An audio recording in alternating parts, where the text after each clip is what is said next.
Bombo Radio Philippines. Fully digitalized. Numero 1 sa balita, komentaryo, drama at serbisyo publiko. Bombo Radio Philippines. Bombo Radio Philippines. Ang inyong number 1 at most trusted radio network in the country. Basta Radio Bombo!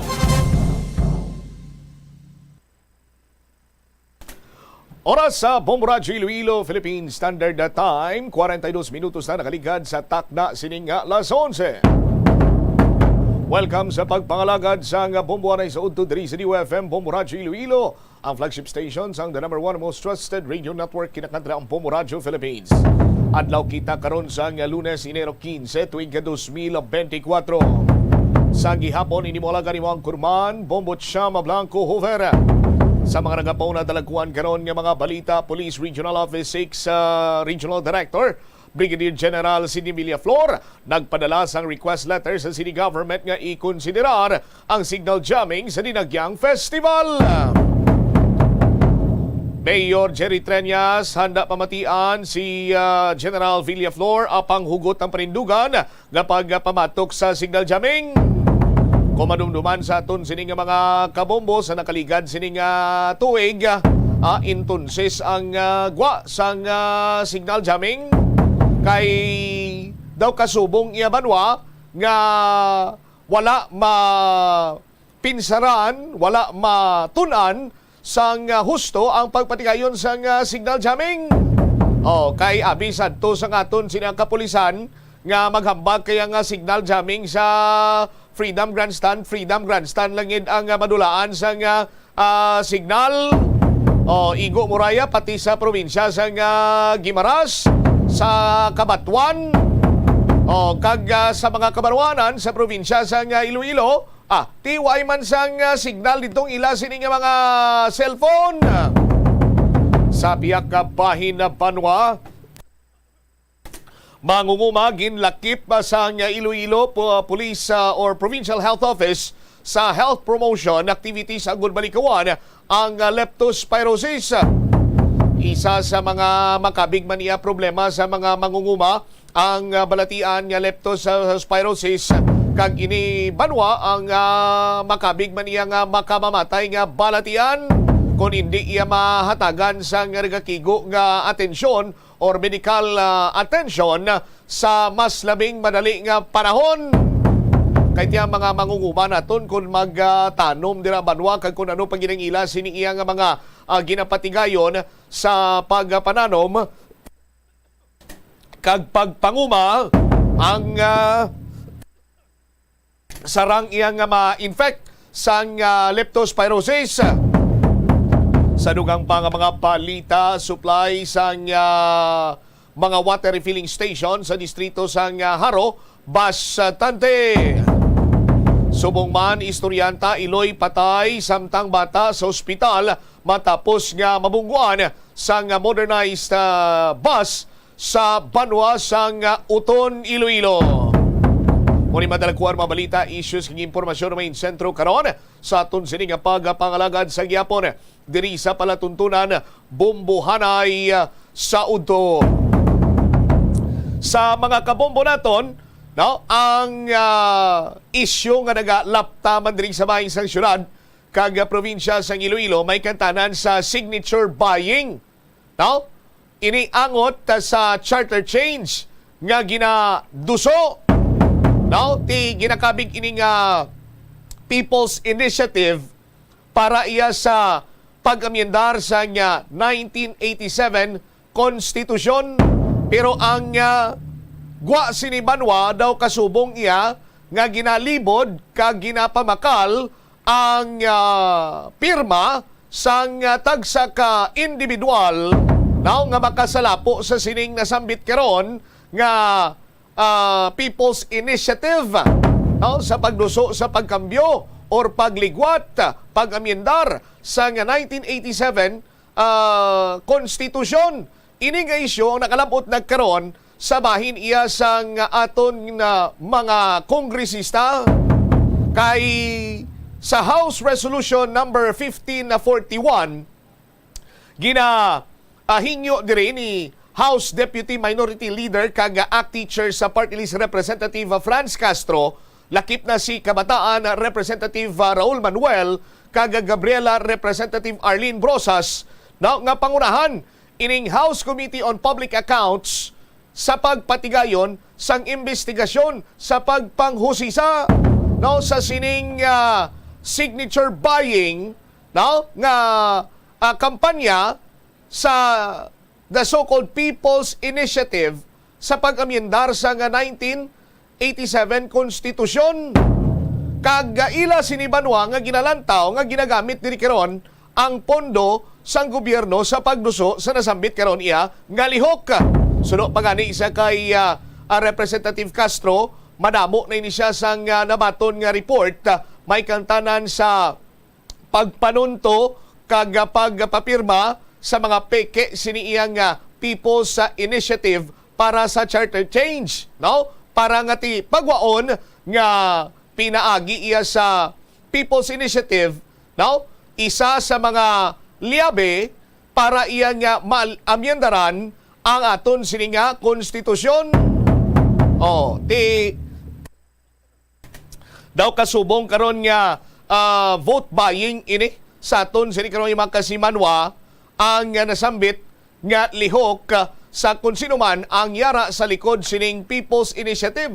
Ti magambal kaya People's Initiative, halin nga daan sa tinaga nga People's Initiative. No need karon nga magpagwa kadira sa nga kwarta, pero ang nagagwa karon iya banwa kag nagalapta nga istorya, sa matter of fact nakalabot naman gani ini sa bahin karon sang Bombo Radio nga ti kung magpirma ka dira, bayaran ikaw or hatagan ikaw sang 100 pesos. Sa aton sini karon nga mga kabombo, isa pa gid sina dire nga ginplastar nga kung sanin ginagamit ang pondo sang gobyerno kay may mga ads ini sila nga nagagwa sa pila iya ka mga istasyon sang telebisyon. Kag may mga ginapagwa pagani nga EDSA puwera sa aton sini nga mga kauturan. Kumadumduman si Senator Amy Marcos, nagpahayag diri nga may 20 milyones kada distrito sa pila iya ka mga probinsya nga para sa signature buying. So muni karon ang ginahusisa or tingwan nga husisaon sa tatlo ka mga kongresista ang nasambit karon iya nga issue. Samtang sa piyak ka bahin balantayan man kay daw may another round sang protesta, nationwide transport protest.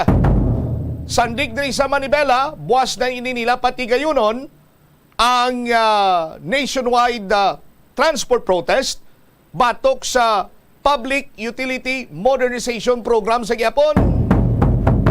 Sa aton sini nga mga kabumbo, nagkalain-lain pagid iya nga mga issue karon ang nagatuluhaw sa bahin sang Public Utility Vehicle Modernization Program, nga kung sa diin ang plastada sinibanwa daw kasubong iyang may pipila lamang ka mga tawo nga gusto nga magmanggaranon sa nasambit sini nga programa sa aton sini nga gobyerno. Gingamit ang programa sa gobyerno para iyang ang ila sini nga interes maserbisyuan. Katulad na lamang abi banwa sang mga latest nga nagtuluhaw nga mga issue sa angot sa Public Utility Vehicle Modernization Program. May ara nga ti nagpa-consolidate, nagbayad sa tong tuig 2020 pa, pero it turned out mga kabombo nga waay gali iya ma-consolidate ang pila ka mga operators nga nakabayad na. Tigin pamangkot ng kwarta diin ti ara man kuno. Nagapanyatuluanay na sa karon ang kooperatiba kag ang Land Transportation Franchising Regulatory Board kaysang pagpangusisa sa Bombo Radio Yang basang LTFRB, sinya, way na kami na iya sang salabton. Yara na iya sa kooperatiba, kung mangkuton mong kooperatiba, tigin bayad man kuno nila sa bahin niya sang LTFRB.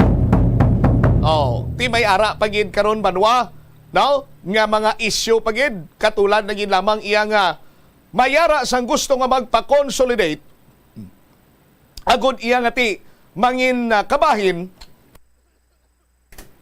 sang kooperatiba, pero kay kulang sila, siyam lang sila kuno. Ti dapat kuno 15 gid.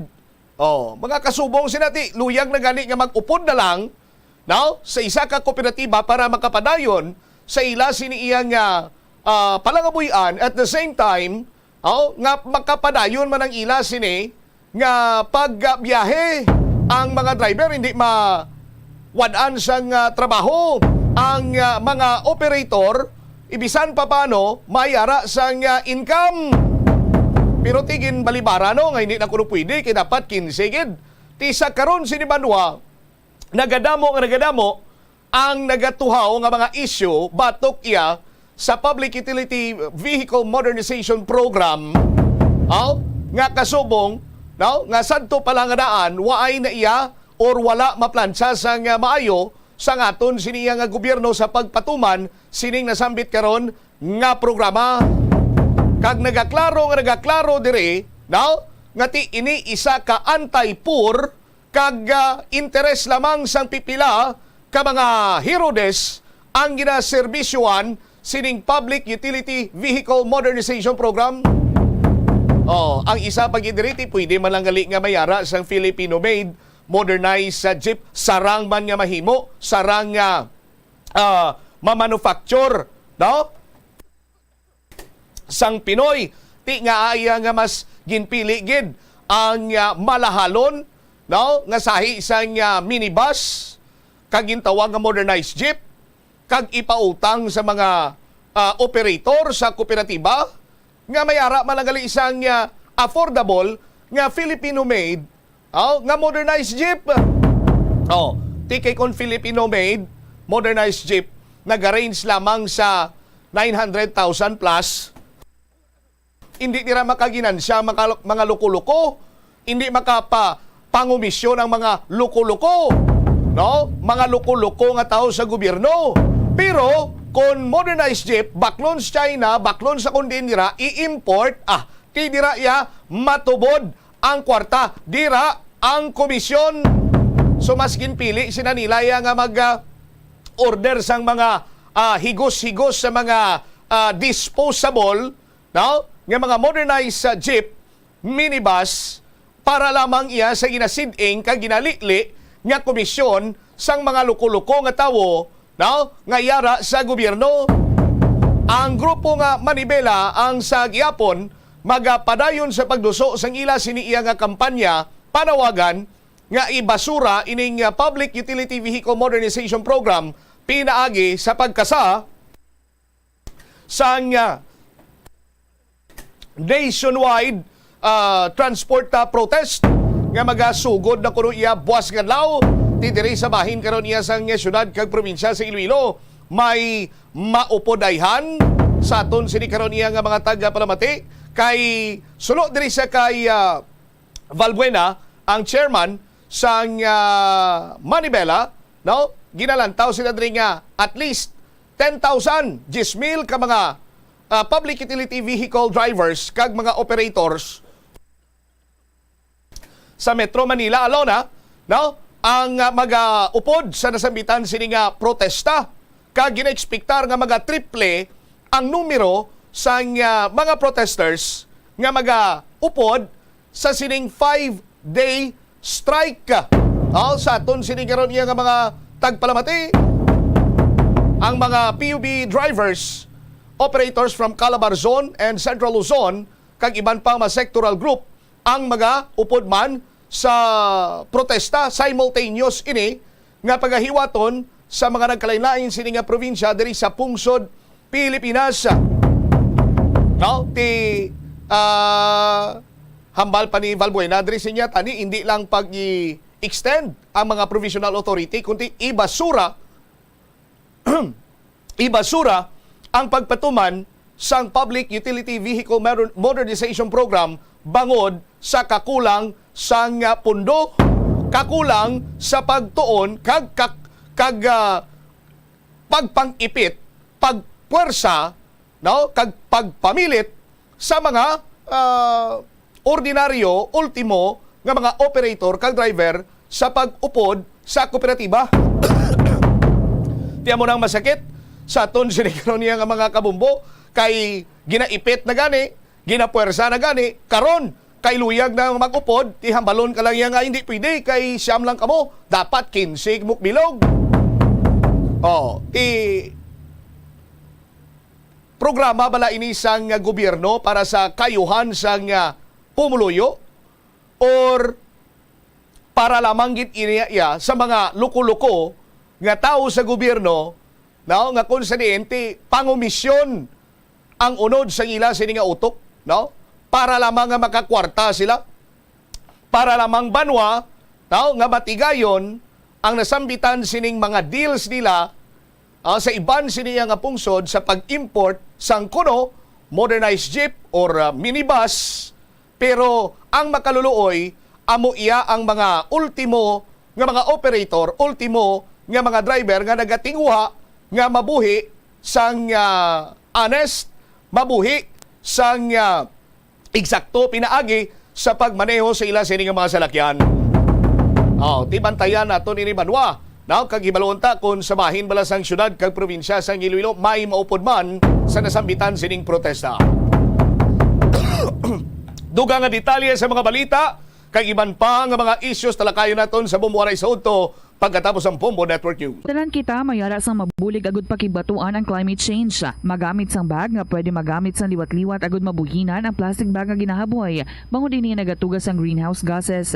Ikaduha, hindi masumi magamit sang computer. Kung 4 ka oras lamang sa isa ka adlaw ang imo nga paggamit sang computer, makabuhing ka na sang carbon dioxide emission nga 83%. Ikatatlo, kung malapit man lang imo nga kaladuan, mas maayo nga maglakat o kung magsakay na lang sa bike. Magluwas sa makakinot ka na, mabuhinan pa ang polusyon nga nagatugas ang climate change. Magtipid sa paggamit sang kuryente, pinaagi sa mga masunod. Maggamit sa mga energy efficient nga bumbilya, kaangay sang compact fluorescent bulbs ukon LED lights, imbis nga incandescent bulbs. Patsyo ng mga suga nga wala ginagamit. Tingbon ang mga bayo sa pagpamlansya.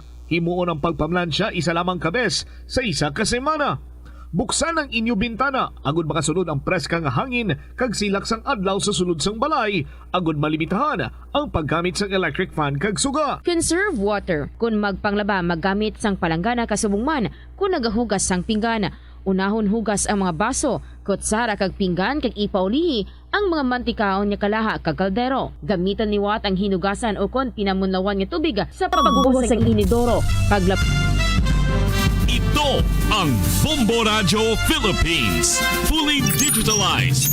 Numero 1 sa balita, komentaryo, drama at serbisyo publiko. Bombo Radio Philippines. Bombo Radio Philippines. Ang inyong number 1 at most trusted radio network in the country. Sa Radyo Bombo! Magandang tanghali Pilipinas! Sa anumang oras sa buong mundo, narito na ang Bombo Network News Noontime Edition. Araw ngayon ng Lunes, Enero 15, taong 2024. Sa ulo ng ating mga balita, ibang phase pa ng Public Utility Vehicle Modernization Program ay ipapairal at magpapatuloy pa rin sa kabila ho ng mga kilos protesta. Mga libreng sakay naman ipapakalat kasabay ng muling pagtigil pasada simula bukas. Resolution naman para sa investigasyon kaugnay sa umano'y panunuhol para makakalap ng mga boto para sa isinusulong na charter change inihain dun sa Kamara. Pulis naman na nag-amok at nagpaputok ng baril sa isang bar sa Quezon City tuluyan ng sinibak sa serbisyo. Milyong katao naman inaasahang lalahok sa Sinulog 2024 dyan sa Cebu. Ang hanay ng kapulisan at mga sundalo, all set na rin. Sa international news naman, malaking commemorative event idinaos sa Tel Aviv kasabay ng ika-100 araw ng Israel at Hamas war. Mga Pinoy naman nasa ligtas na kalagayan doon sa Papua New Guinea na isinailalim na ho sa state of emergency matapos ang naranasang mga kaguluhan dahil sa biglaang malaking pagbawas sa sahod ng mga manggagawa. At live nationwide via satellite, dumako na tayo sa mga detalye ng ating mga balita. Tuloy-tuloy pa rin mga kabombo ang implementasyon ng iba pang PACE o kaya bahagi ng Public Utility Vehicle Modernization Program. Yan ay sa kabila ng protesta ng ilang grupo ng transportasyon. At ayon nga sa Land Transportation Franchising and Regulatory Board, ganito pa rin ang paiiralin anuman ang aktibidad ng naturang mga nagkikilos protesta.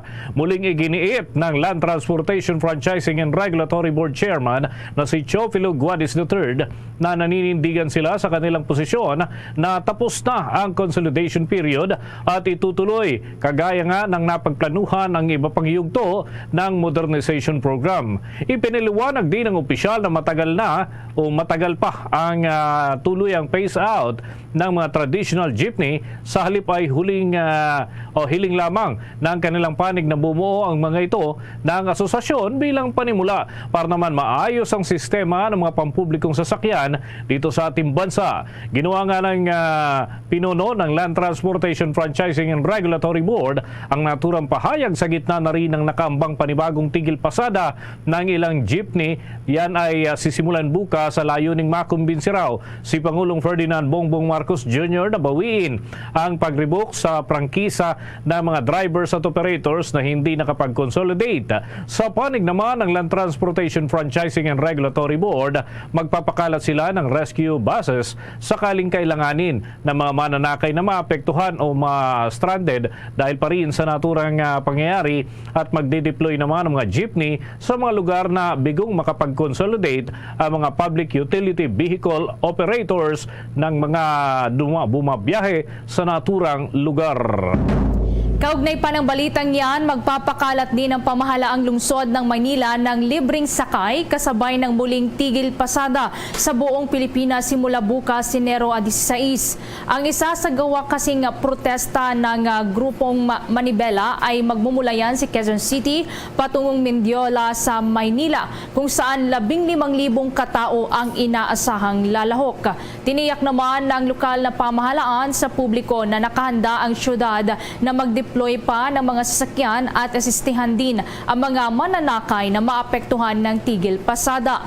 Sa panig naman ng Manila Police District, magiging available ang kanilang mga sasakyan para po yan tulungan ang mga stranded commuters. Una na ngang inanunsyo ni Manibela President Mar Valbuena ang pagkakasa ng panibagong transport strike na inilarawan nito bilang isang malaking marcha ng kanilang protesta para muling ipanawagan ang pagpapahinto ng implementasyon ng Public Utility Vehicle Modernization Program ng pamahalaan at pagbabalik ng mga sinuspinding prangkisa ng mga operator ng jeep. Naghain naman ang Makabayan Block doon sa mababang kapulungan ng Kongreso ng isang resolusyon na naglalayon hong imbestigahan ang umano'y paggamit ng kaba ng bayan para naman bumili ng boto doon sa mga isinusulong na pagbabago sa saligang batas o charter change.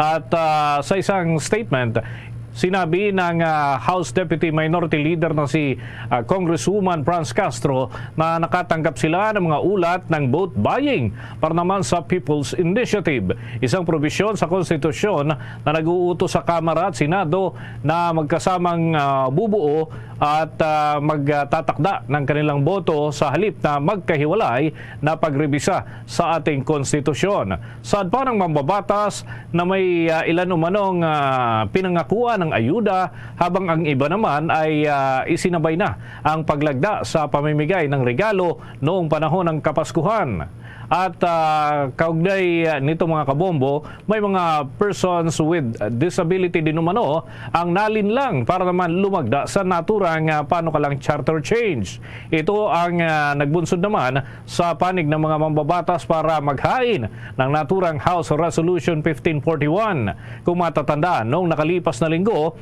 una nang isiniwalat ni Senator Aimee Marcos na nasa 20 million pesos ang inalok sa kada distrito sa sa ilang probinsya kapalit ng paglagda para naman sa People's Initiative. Ito ay kasunod na rin ng revelasyon ni Albay Congressman Edsel Lagman.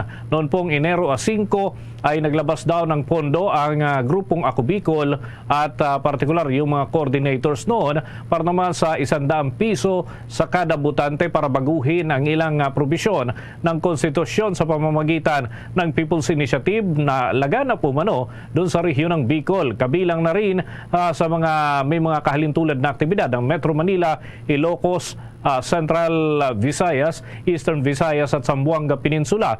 Pero una nang itinanggi ng grupong Ako Bicol ang pagiging responsable sa naturang aktibidad.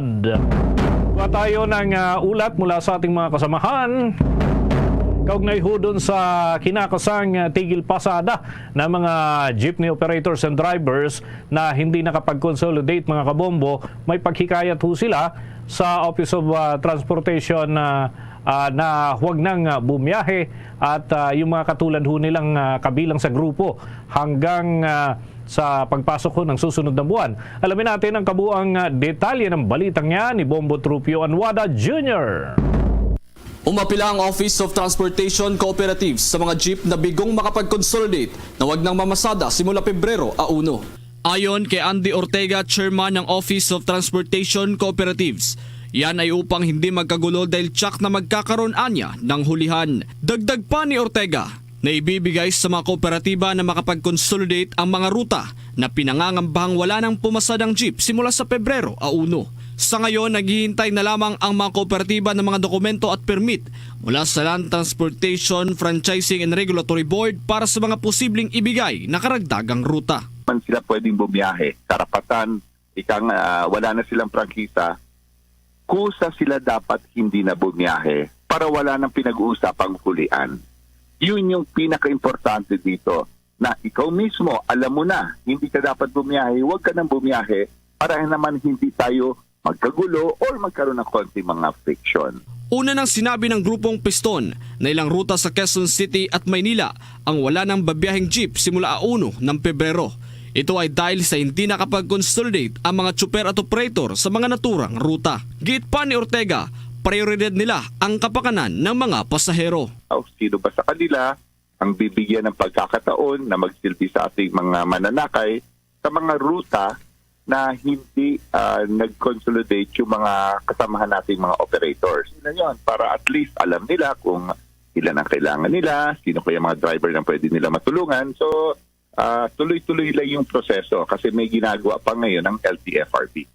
Samantala, hindi naman bababa sa 10,000 individual ang inaasang dadalo sa protesta bukas. Nalalahukan ng mga jeepney driver at operator mula sa Calabarzon at Central Luzon, iba't ibang student council at mga grupo ng transportasyon. Para sa Bombo Network News, Bombo Tropio Anwala nagulat para sa #1 and most trusted radio network in the country, Bombo Radio Philippines. Basta Radio, Bombo!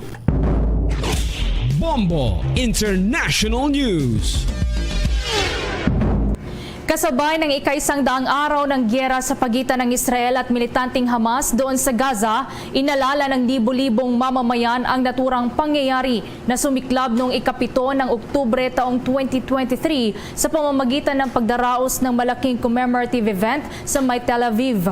Kabilang nga sa mga dumalo ang mga pamilya ng mga dinukot hawak-hawak ang mga poster at nakasuot ng t-shirts na may nakalagay na mukha ng kanilang mga mahal sa buhay. Ang naturang gyera ang itinuturing ng pinakamahaba, madugo at mapaminsalang labanan sa pagitan ng magkalabang puwersa ng Israel at militanteng Hamas, kung saan sa nakalipas na 100 araw ng digmaan, nasa 23,843 na mga Palestino ang napatay sa Gaza, kung saan 2/3 dito ay pawang mga kababaihan at minor de edad, habang mahigit 1,200 individual naman ang nasawi sa panig ng Israel, kung saan 790 dito ang mga inosenteng sibilyan.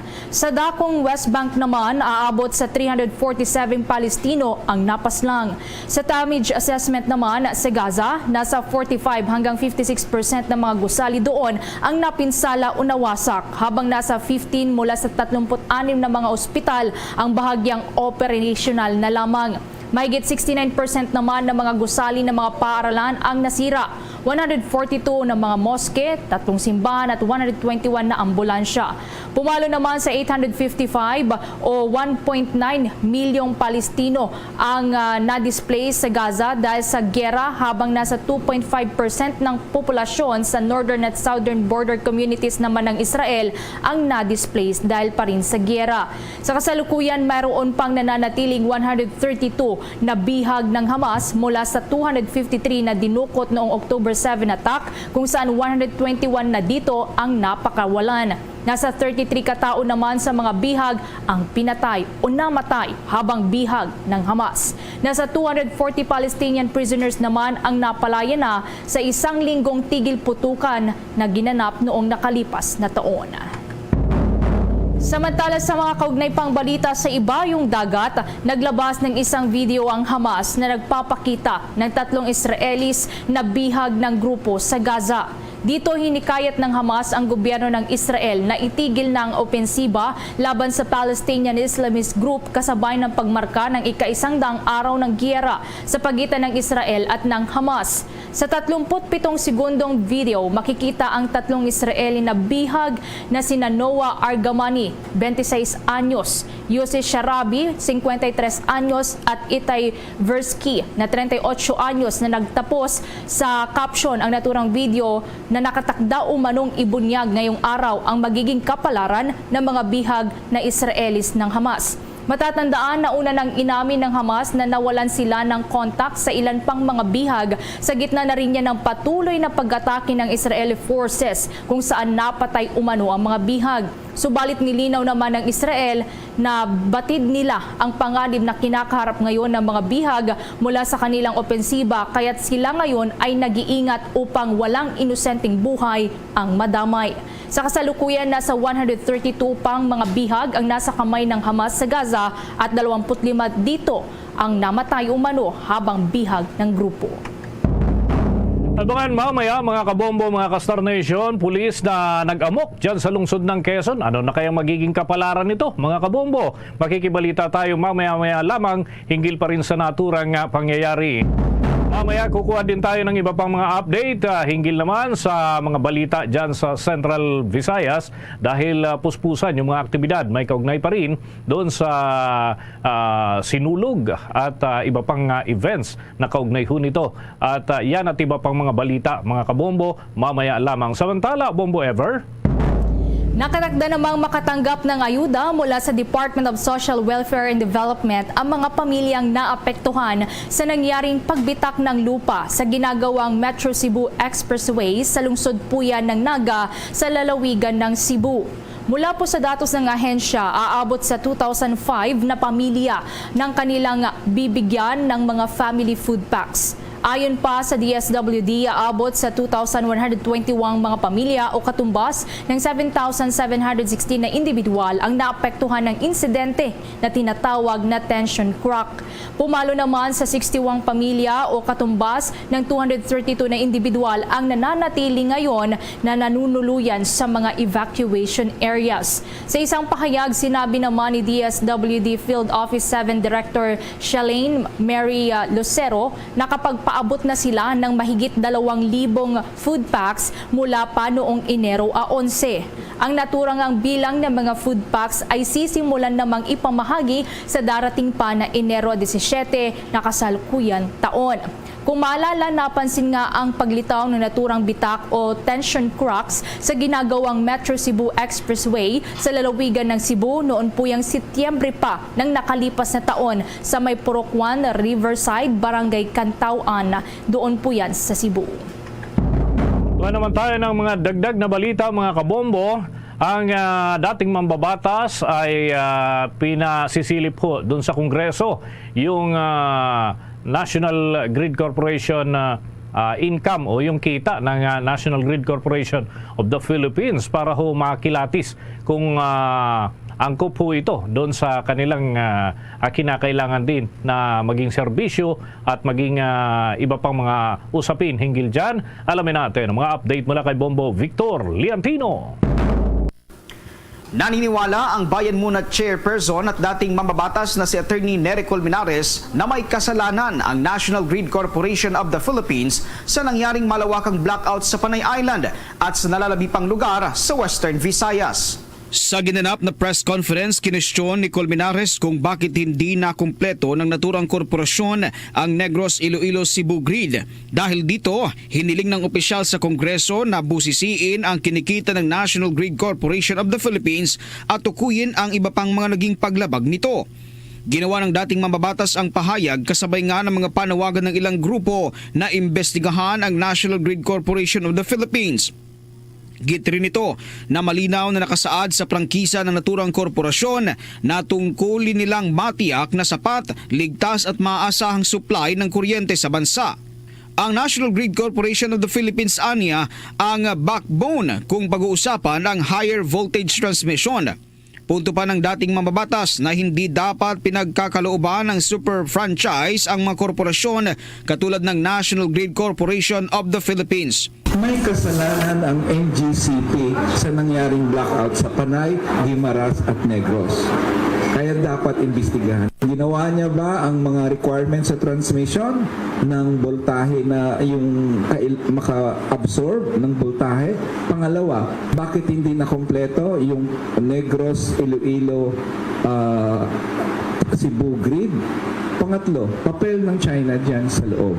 And last point, yung rate of return ng NGCP. Kung maalala noong January 2 ng kasalukuyang taon nang magkaroon ng malawakang brownout sa Panay Island dahil sa naging disturbances sa Panay Grid. Dahil dito ay apektado ang napakaraming mga residente at negosyo sa lugar. Una nang sinabi ng National Grid Corporation of the Philippines na bukas at makikipag-cooperate sila sa anumang isasagawang investigasyon ng mga kinauukulan. Para sa Bombo Network News, Bombo Victor Leantino nag-uulat para sa #1 and most trusted radio network in the country, Bombo Radio Philippines. Basta Radio, Bombo! Ano guys, Dunkin tayo? Push? Ako? Pull! Ako din! Pull! Anong pull? The all-new Dunkin' Pull Apart. Glazed donut bites you can pull apart. Enjoy 6 pull-aparts with 6 classic donuts in a pull-apart bundle for $2.99. Ano pang hinihintay natin? Dunkin' Pull Aparts na! See posters for more details. Promo runs from January 1 to 31, 2024 only. Per DTI Fair Trade Permit Number FTEB 181518 Series of 2023. At ngayon, sa pagpapatuloy ng iba pang pangunahing mga balita.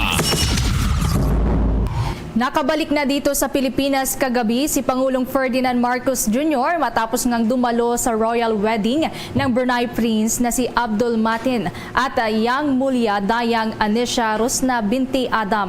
Ito ang kinumpirma ni Presidential Communications Office Secretary Cheloy Garafil. Sinabi pa ng opisyal, alas 7 kagabi nang dumating sa bansa ang Pangulo at hindi na ito ginawaran ng arrival honors. Kasama ng Pangulo sa biyahe si First Lady Liza Marcos. Inimbitahan ni Brunei Sultan Hassan Al Bolkiah si Pangulong Marcos para nga dumalo sa royal wedding ng kanyang anak na prinsipe ng Brunei. Kasama pa ang iba pang mga heads of state.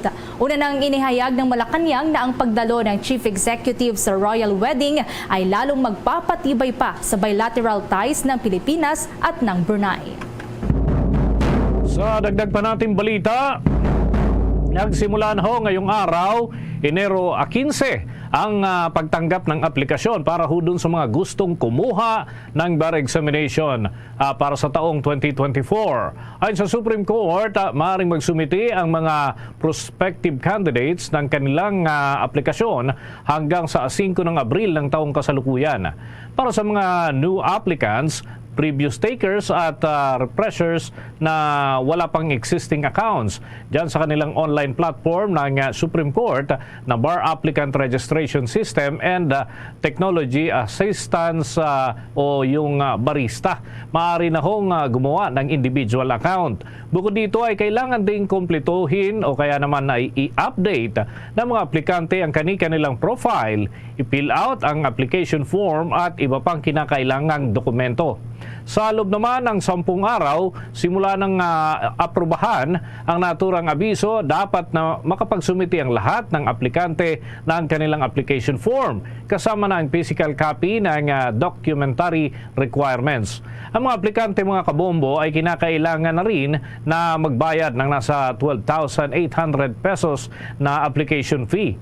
Ang mga bagong aplikante na nabigong makakumpleto ng kanilang law degree at yung kanilang refresher na hindi nakukumpleto pa ng kanilang mga kinuhang kurso at kumukuha pa ng kanilang pre-bar review course, ay maaari ho na mag-request na i-refund ang bayad para sa aplikasyon at bago pa man ang pagsapit ng Setyembre 6. Samantalang 2024 bar examinations na pangungunahan ni Associate Justice Mario Lopez ay gaganapin naman sa Setyembre 8, 11 at 15 ng kasalukuyang taon. Kumuha naman tayo ng karagdagang pag-uulat mula dyan sa Senado. Ang umano'y panunuhol bilang kapalit na mga permang sumusuporta sa People's Initiative sa paggamyenda ng saligang batas, ikinabahala yan ng mga senador. Kaugnay niyan, may kabuuan pang pag-uulat si Bombo JC Galvez. Nagpahayag ng pagkabahala ang ilang senador sa umano'y panunuhol bilang kapalit ng mga pirmang sumusuporta sa People's Initiative sa pag-amyenda sa saligang batas. Iginit ni Senador Christopher Bongo na hindi dapat suhulan ang taong bayan sa anumang uri ng pagsusulong sa pag-amyenda sa saligang batas. Anya, kusang loob dapat ito at walang kapalit na anumang halaga. Binigyan din dinigo ang kahalaga ng pakinabang ng publiko sa anumang posibleng pag-amyenda sa konstitusyon ng Pilipinas. Git pa nito na kung aamyendahan ang 37 anyos na konstitusyon, ito ay dapat para sa kapakanan ng mga ordinaryong Pilipino, partikular na sa mga kapuspalad at hindi para sa mga politiko. Narito pakinggan natin ang bahagi ng pahayag ni Senator Christopher Bongo. Kung sakasakali man pong may kapalit, ay nakakabahala po ito. Nababahala tayo sa balitang ito na meron pong kapalit. Dapat po pusa po ng Pilipino.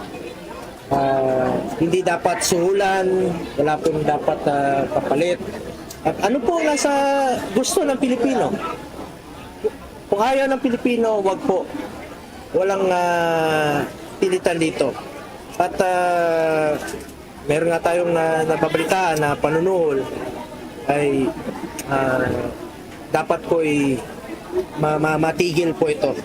Kung ano lang po yung gusto ng Pilipino, lalong-lalo na po yung mga kababayan nating mahirap. Una rito, isinusulong ni Senadora Amy Marcos ay isang Senate inquiry para malaman ang pagiging epektibo ng Republic Act 6735 o ang Initiative and Referendum Act. Sa inihaing Senate Resolution 903 ni Marcos, layong matiyak na magkaroon ng isang makatotohanang paraan para makapagpanukalang taong bayan ng amyenda sa saligang batas. Sa ilalim ng naturang batas, tinutukoy ang kapangyarihan ng taong bayan na direktang magpanukala, magpatibay, mag-aproba o tumanggi sa konstitusyon, batas, ordinansa o resolusyon na ipapasa ng anumang legislative body. Nakasaad rin sa resolusyon ni Senadora Amy Marcos ang kawalan ng record kung ilang beses nang nagamit ng matagumpay sa Republic Act 6735. Magugunit ang iginit din ni Senator J.V. Ejercito na maraming problema ang bansa na dapat unahing harapin sa halip na pagtuunan ng charter change o CHA-CHA.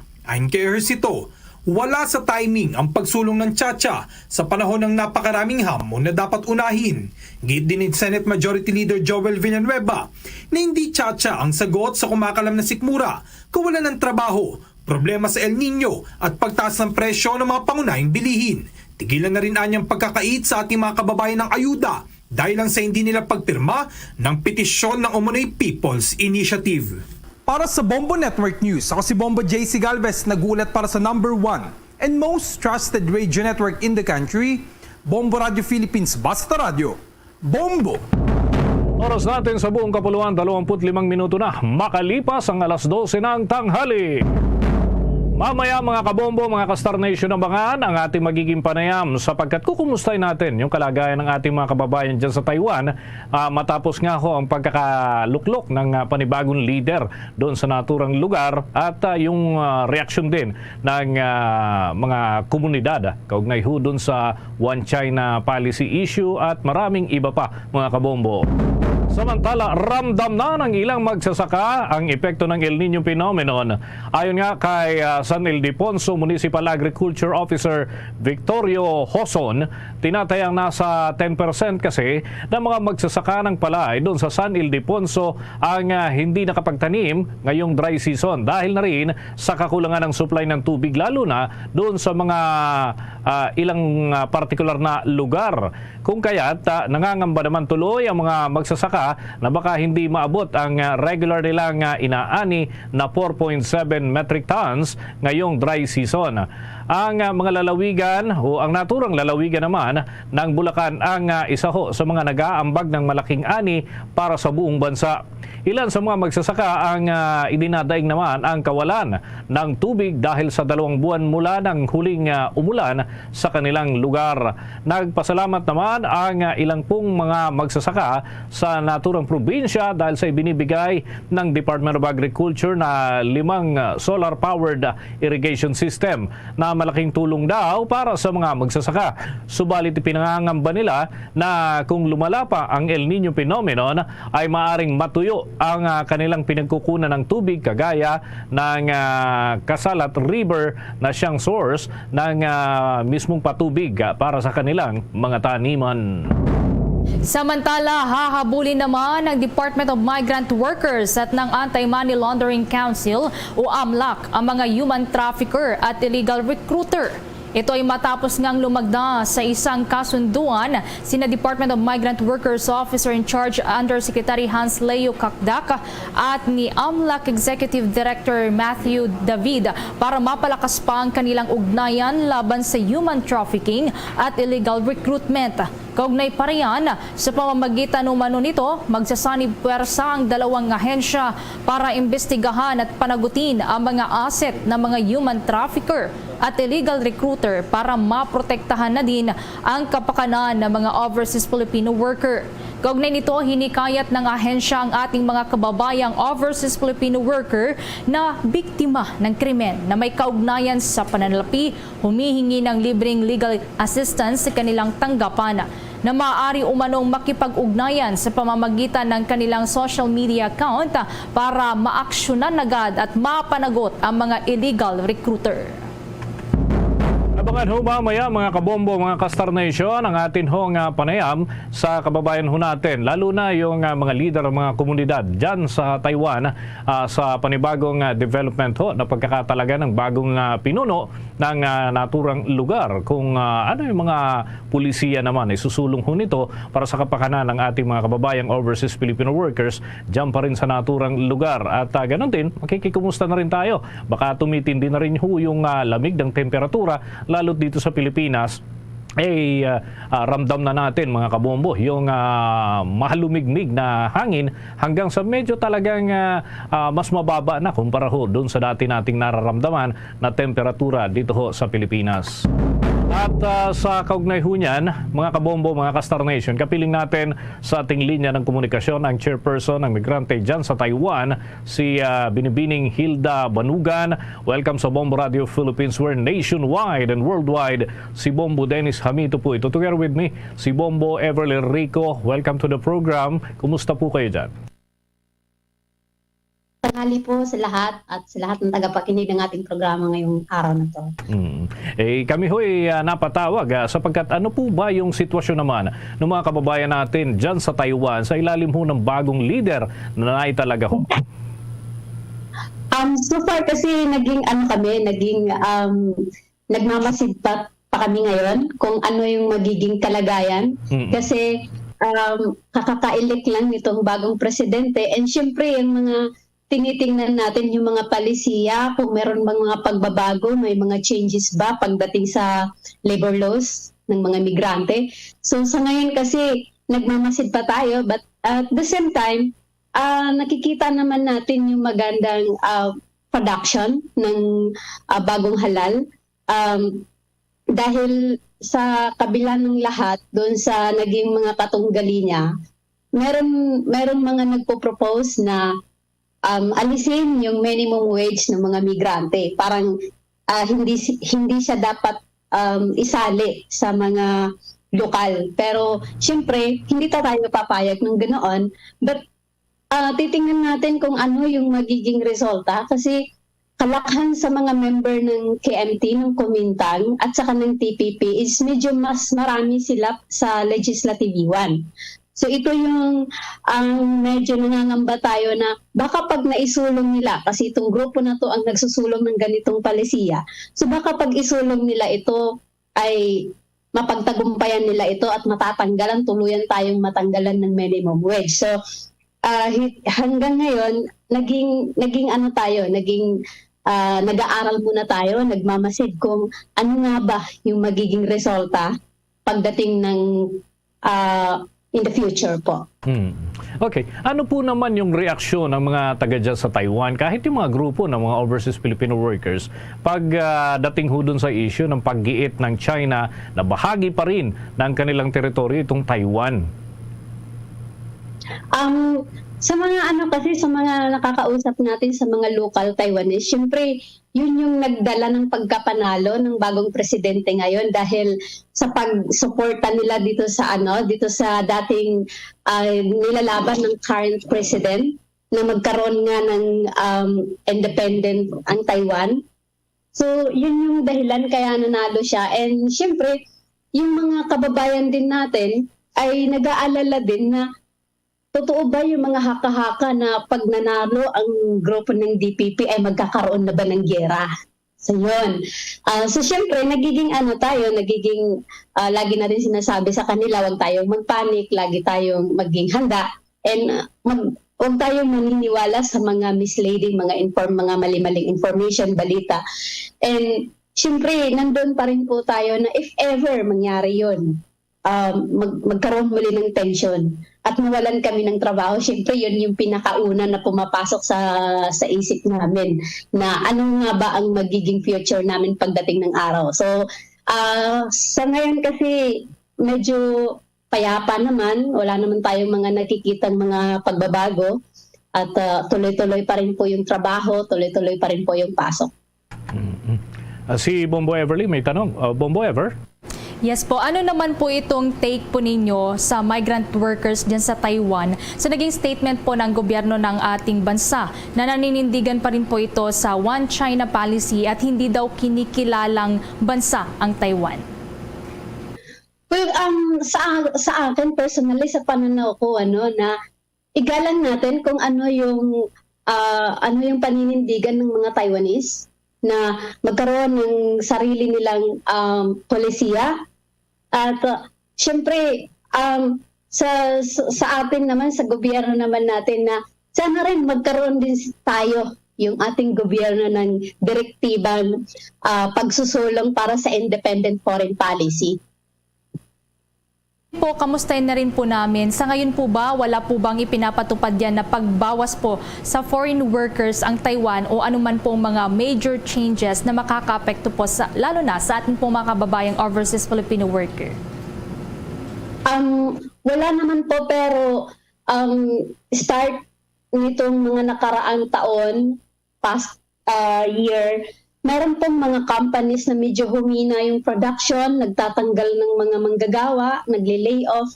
So nangangamba po tayo dyan kasi marami sa ating mga kababayan na nawawalan na ng trabaho, napapauwi na ng Pilipinas, ng sending country kasi humihina yung production. So ito po yung dapat tugunan ng ating gobyerno na sana napalakas nila yung kampanya na sa pagsusulong ng mga karapatan namin na mga OFWs, kasi kawawa po yung pamilya namin na umaasa sa amin.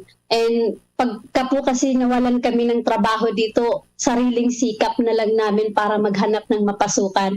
Even though bawal po kasi dito na pag nag-transfer ka, lumipat ka ng panibagong amo, kailangan mong kailangan wala pang bayad yun, walang mga deduction, pero may mga agencies, mga private recruitment agencies dito na binebenta yung job order at ginagrab na lang po ng ating mga kababayan yun kaysa naman ang mapauwi sila. Panghuli na lamang, Binibining Hilda, no? Nais din naming makikumusta sa lagay ng panahon dyan, lalo't dito sa Pilipinas mahalumigmig na ang temperatura, pero yung Taiwan ang unang dadatna ng malamig na hangin. So kumusta naman ang temperatura na nararanasan ninyo, lalo na doon sa mga lugar, mga partikular na lugar na pinananatilihan ng mga karamihang overseas Filipino workers? Malamig pa rin po yung panahon dito, winter pa rin po, minsan pabago-bago yung weather, minsan pataas, pababa naman yung yung temperatura, but sa ngayon mula kahapon medyo okay naman, pero may mga announcement na darating ang the coming days, medyo malamig na naman. So yun. With that, maraming salamat ho sa mga impormasyong ibinahagi po ninyo sa ating mga taga-subaybay ngayong araw na ito. At siguro makikipag-ugnayan kami kung may mga development pa. Maraming salamat. Maraming salamat po at magandang hapon po sa lahat. Mga kabombo, nakausap natin si Binibining Hilda Banuga, ng chairperson ng migrante dyan sa Taiwan, kaugnay ho ng bagong nahalal na presidente ng Taiwan at yung kalagayan ng mga overseas Filipino workers sa mga bagong pulisiya na posibleng i-implement dyan ho sa naturang lugar. Oras natin sa buong kapuluan, mga kabombo, mga Kastar Nation, 24 na minuto bago ho sumapit ang 1 ng hapon. The time check was brought to you by Dunkin, pasalubong ng bayan.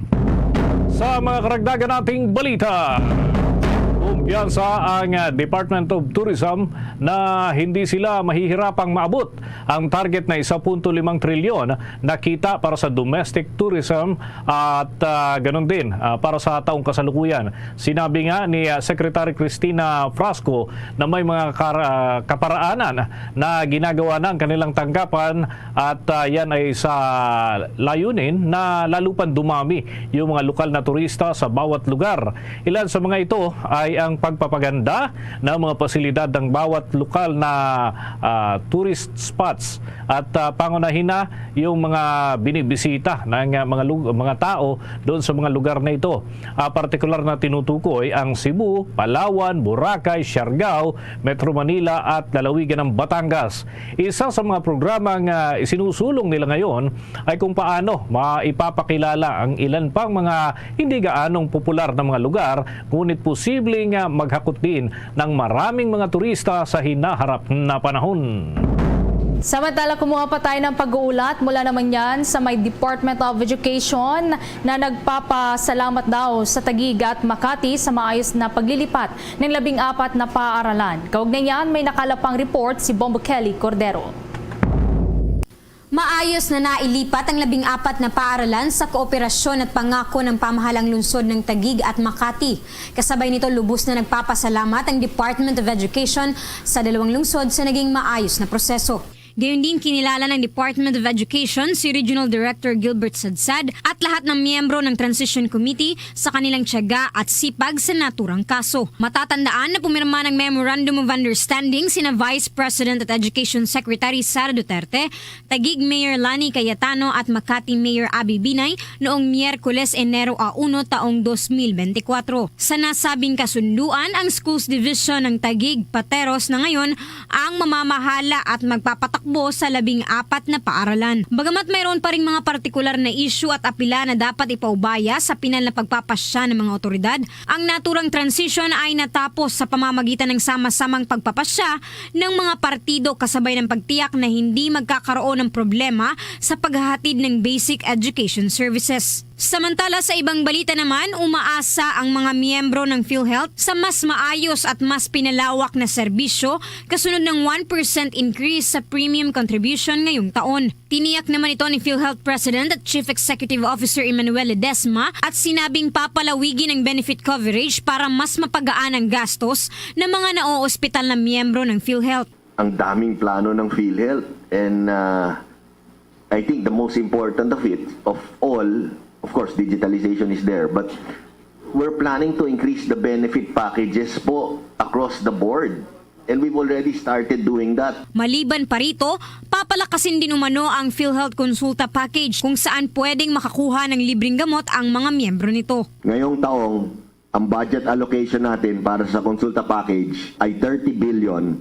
As of December 31, 2023, PhilHealth has paid a total of 45.1 billion to our partner health facilities, both private and government. Between the months of August and December of 2023, this despite the cybersecurity incident last September. Ani Ledesma, maaapektuhan ng pagtaas sa mga miyembro na kumikita mula 10,000 hanggang 100,000 kada buwan. Paliwanag ni Ledesma, ang naturang pagtaas sa kontribusyon ay ipinatupad na mula Enero 1, batay sa batas ng UHC. Dahil hindi naman umano ito sinuspinde ni Pangulong Ferdinand Bongbong Marcos. Muling tiniyak ng PhilHealth na mga miyembro pa rin ang makikinabang dito at magagamit ng tama ang pondong ito. Para sa Bombo Network News, Bombo Kelly Cordero nag-uulat para sa number 1 and most trusted radio network in the country, Bombo Radio Philippines. Basta Radio, Bombo! Samantala, iniulat ng pamunuan ng Bureau of Immigration na aabot sa 128 na mga foreign fugitives ang naharang na kanilang mga tauhan na sangkot daw sa iba't ibang uri ng krimen sa kanilang mga bansang pinanggalingan. Batay nga sa report ni Immigration Commissioner Norman Tansinco, ang mga nasabing bilang ng mga suspect ay naaresto ng Immigration Fugitive Search Unit mula ho sa mga ikinasang operasyon sa buong bansa. Ito ay natukoy na nagtatago at nananatili sa Pilipinas simula nang dumating dito sa ating bansa. Ilan sa mga nahuling national fugitive ay na-deport na ho ng Bureau of Immigration at pinagsilbihan na nila ang kanilang krimeng ginawa sa kanilang sariling bansa. Muli namang iginit ni Tansinco na ang Pilipinas ay hindi taguan ng mga foreign criminals kaya't mahigpit ang mga operasyong ginagawa ng kanilang tanggapan at ipinapatupad laban sa mga ito. At inaasahan na mas dadami pa ang naturang mga naaaresto mga dayuhan dahil sa pinagting na mga programa. Tuwa tayo ng mga balita mula sa ating mga himpilan. Grupo ng ilang guro ire-recommenda raw sa Department of Education na dapat ay tukuyin na lamang yung mga batang hindi pa nakakabasa kaysa naman sa lahat ipatupad yung Catch Up Friday. Alamin natin ang balita na kalap ng Bombo Radio Kawayan. Irerekomenda ng Teachers Dignity Coalition sa Department of Education o DepEd na dapat tukuyin na lamang ang mga batang hindi pa nakakabasa kaysa ipatupad sa lahat ng paaralan ang Catch Up Friday. Ang Catch Up Friday ay nagsimulang ipatupad ng DepEd sa ilang paaralan noong araw ng Biyernes, 12 ng Enero, na may layuning buhayin muli ang pagmamahal ng mga bata sa pagbabasa. Sa naging panayam ng Bombo Radyo Kawayan, sinabi ni Benjo Basas, chairperson ng Teachers Dignity Coalition, na hindi naman sila tutol sa naturang programa ng DepEd pero dapat ay tinukoy na lamang ang mga lugar o bata na hindi nakakabasa at ito ang kanilang tutukan.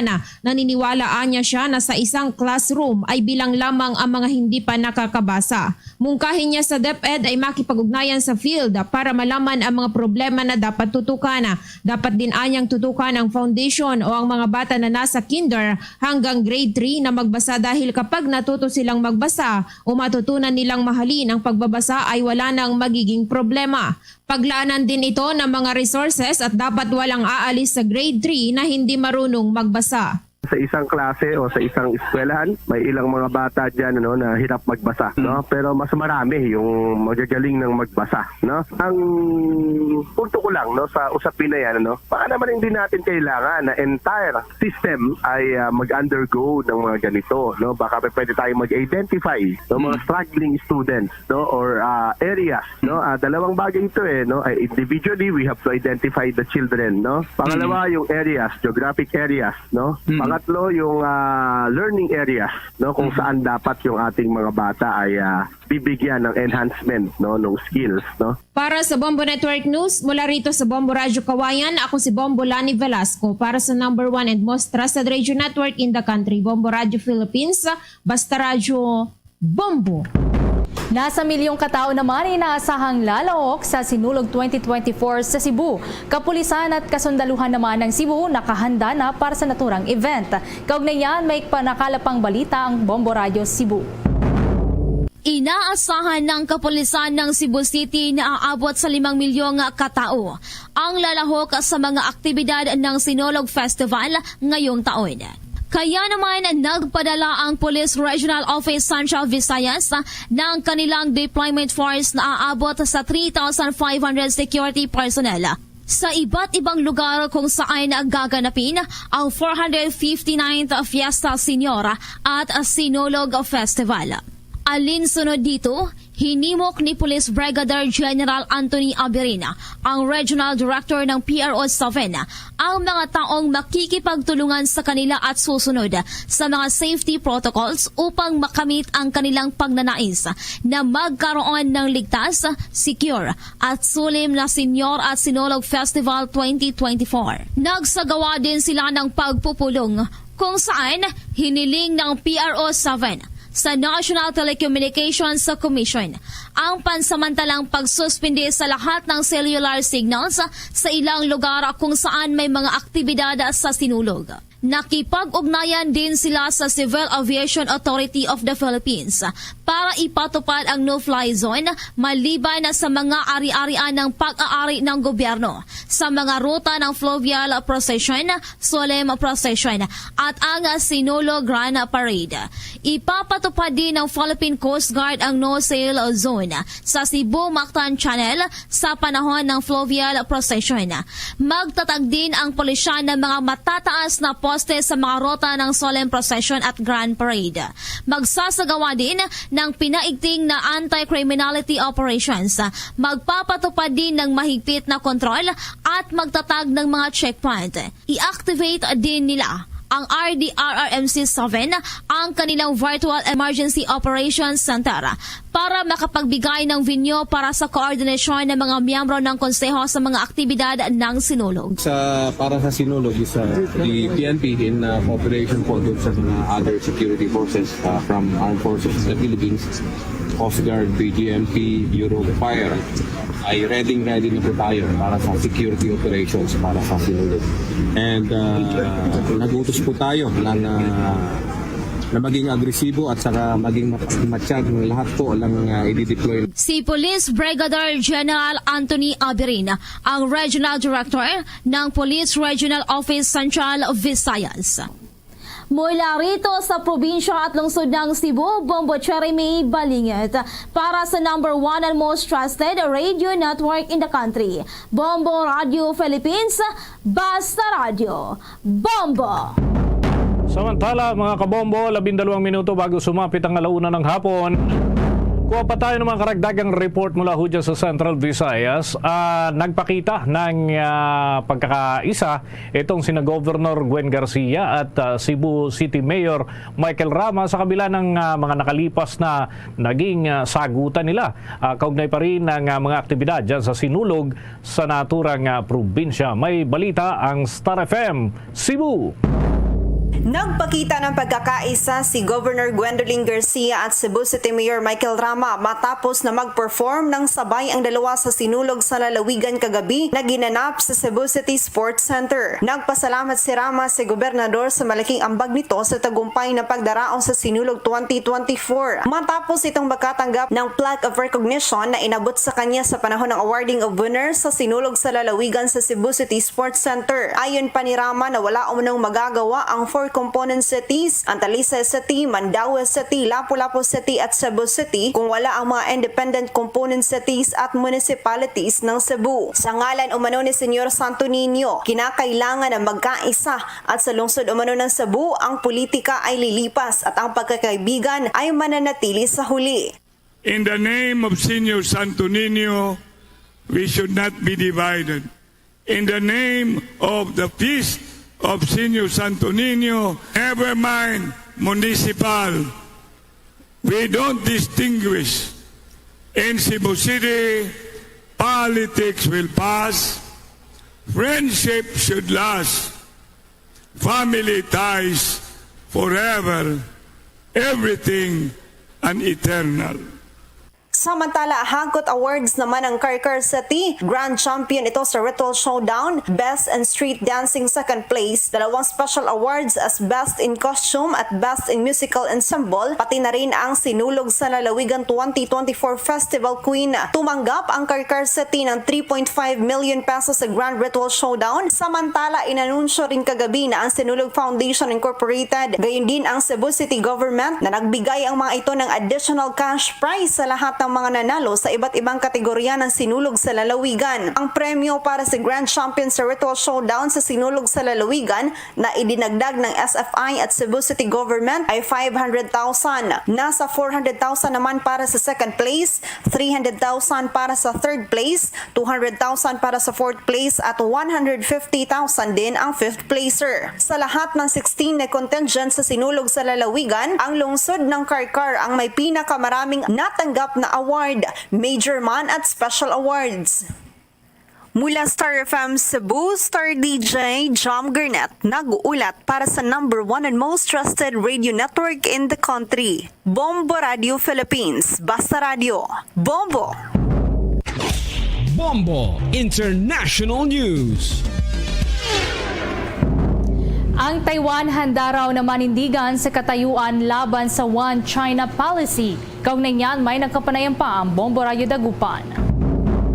Tumitindi ngayon ang tensyon sa pagitan ng Taiwan at China matapos ang pagkondena ng Beijing sa pagkakatalaga sa bagong Pangulo ng Taiwan na si Lai Ching-te dahil parte umano ng China ang Taiwan. Sa panayam ng Bombo Radio Dagupan kay Bombo International News Correspondent Othman Alvarez, sinabi nito na gaya ng pamamahala ng dating Pangulo ng Taiwan na si Chiang Ing-wen ay nababahala ang Beijing dahil sa pagpapatuloy na pagdedeklara at paninindigan ng Taiwan ng demokratikong pamamahala. Anya, dahil sa kagustuhan ng China na panatilihin sa ilalim ng One China policy ang Taiwan, na siya namang mariing na tumatanggi na maging kabahagi ng China dahil na rin sa nagkaroon na ito ng independenteng pamamahala, sa ngayon na patuloy na umaani ng suporta mula sa mga local citizens ng Taiwan.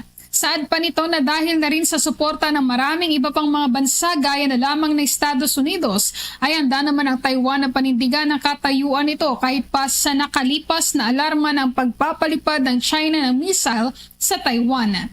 Dagdag pa ni Alvarez na hindi malayong mangyari ang sangkaguluhan kung magmamatigas at maninindigan ang Taiwan laban sa nais na mangyari ng China. Dahil sa kagustuhan ng China na sila ay magkaroon dito ng One China policy ang Taiwan, ay hindi naman po pumapayag itong bansang Taiwan na sila ay maging kabahagi ng China dahil sila ay nagkaroon na rin ng independente na pamamahala dito sa ngayon. Marami namang mga lokal na Taiwanese na sinusuportahan itong demokratikong pamamahala ng Taiwan. Dahil na rin po ay nanalo itong administrasyon ng bagong Pangulo, ay medyo aabangan po natin na magiging resulta nitong maaaring gawin po ng China.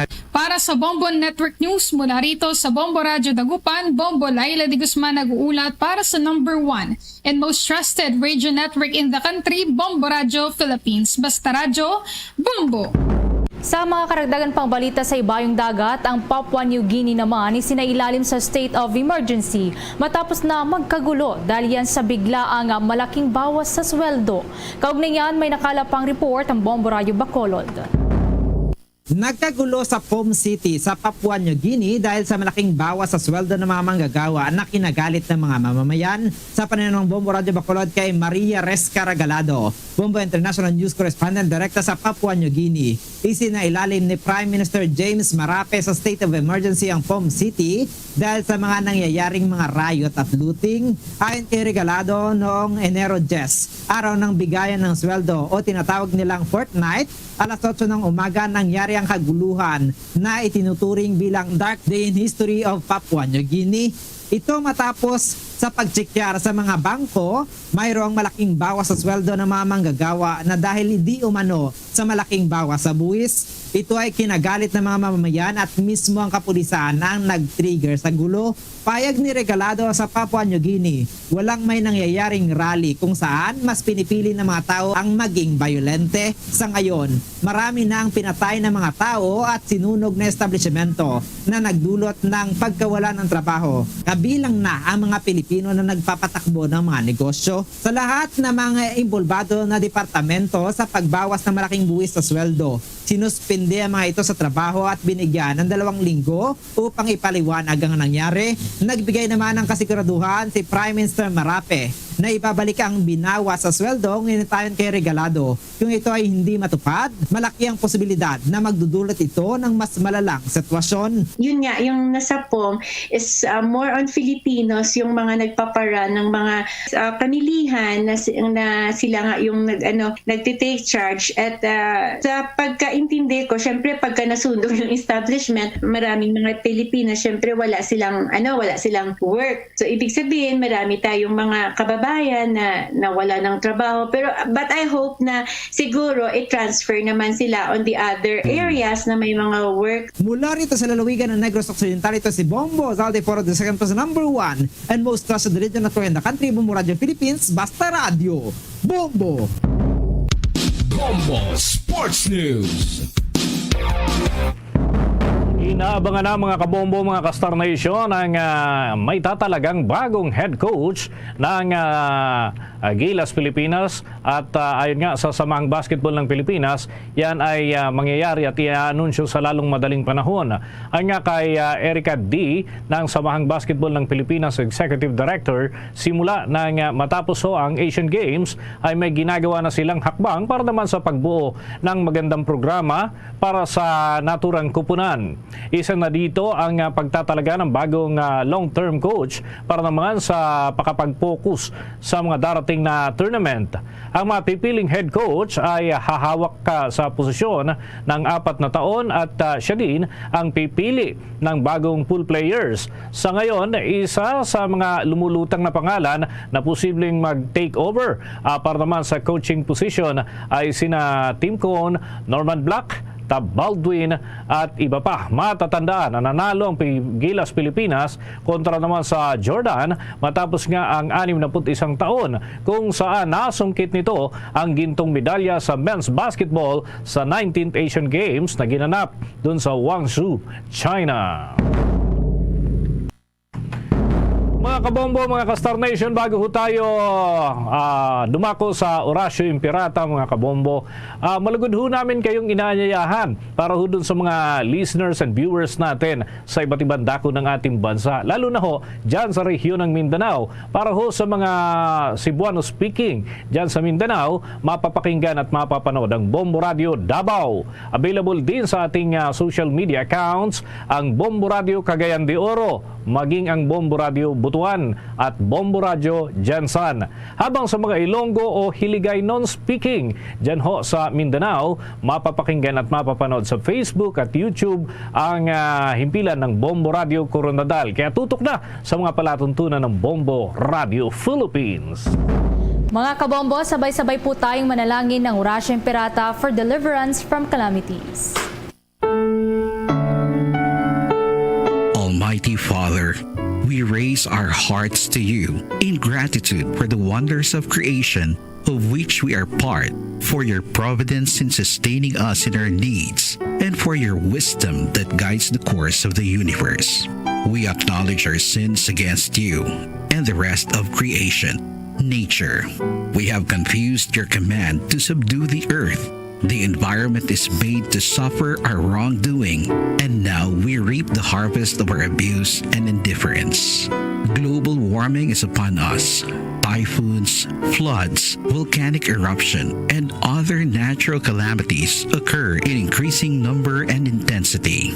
We turn to you, our loving Father, and beg forgiveness for our sins. We ask that we, our loved ones, and our hard-earned possessions be spared from the threat of calamities, natural and man-made. We beseech you to inspire us all to grow into responsible stewards of your creation and generous neighbors to those in need. Amen.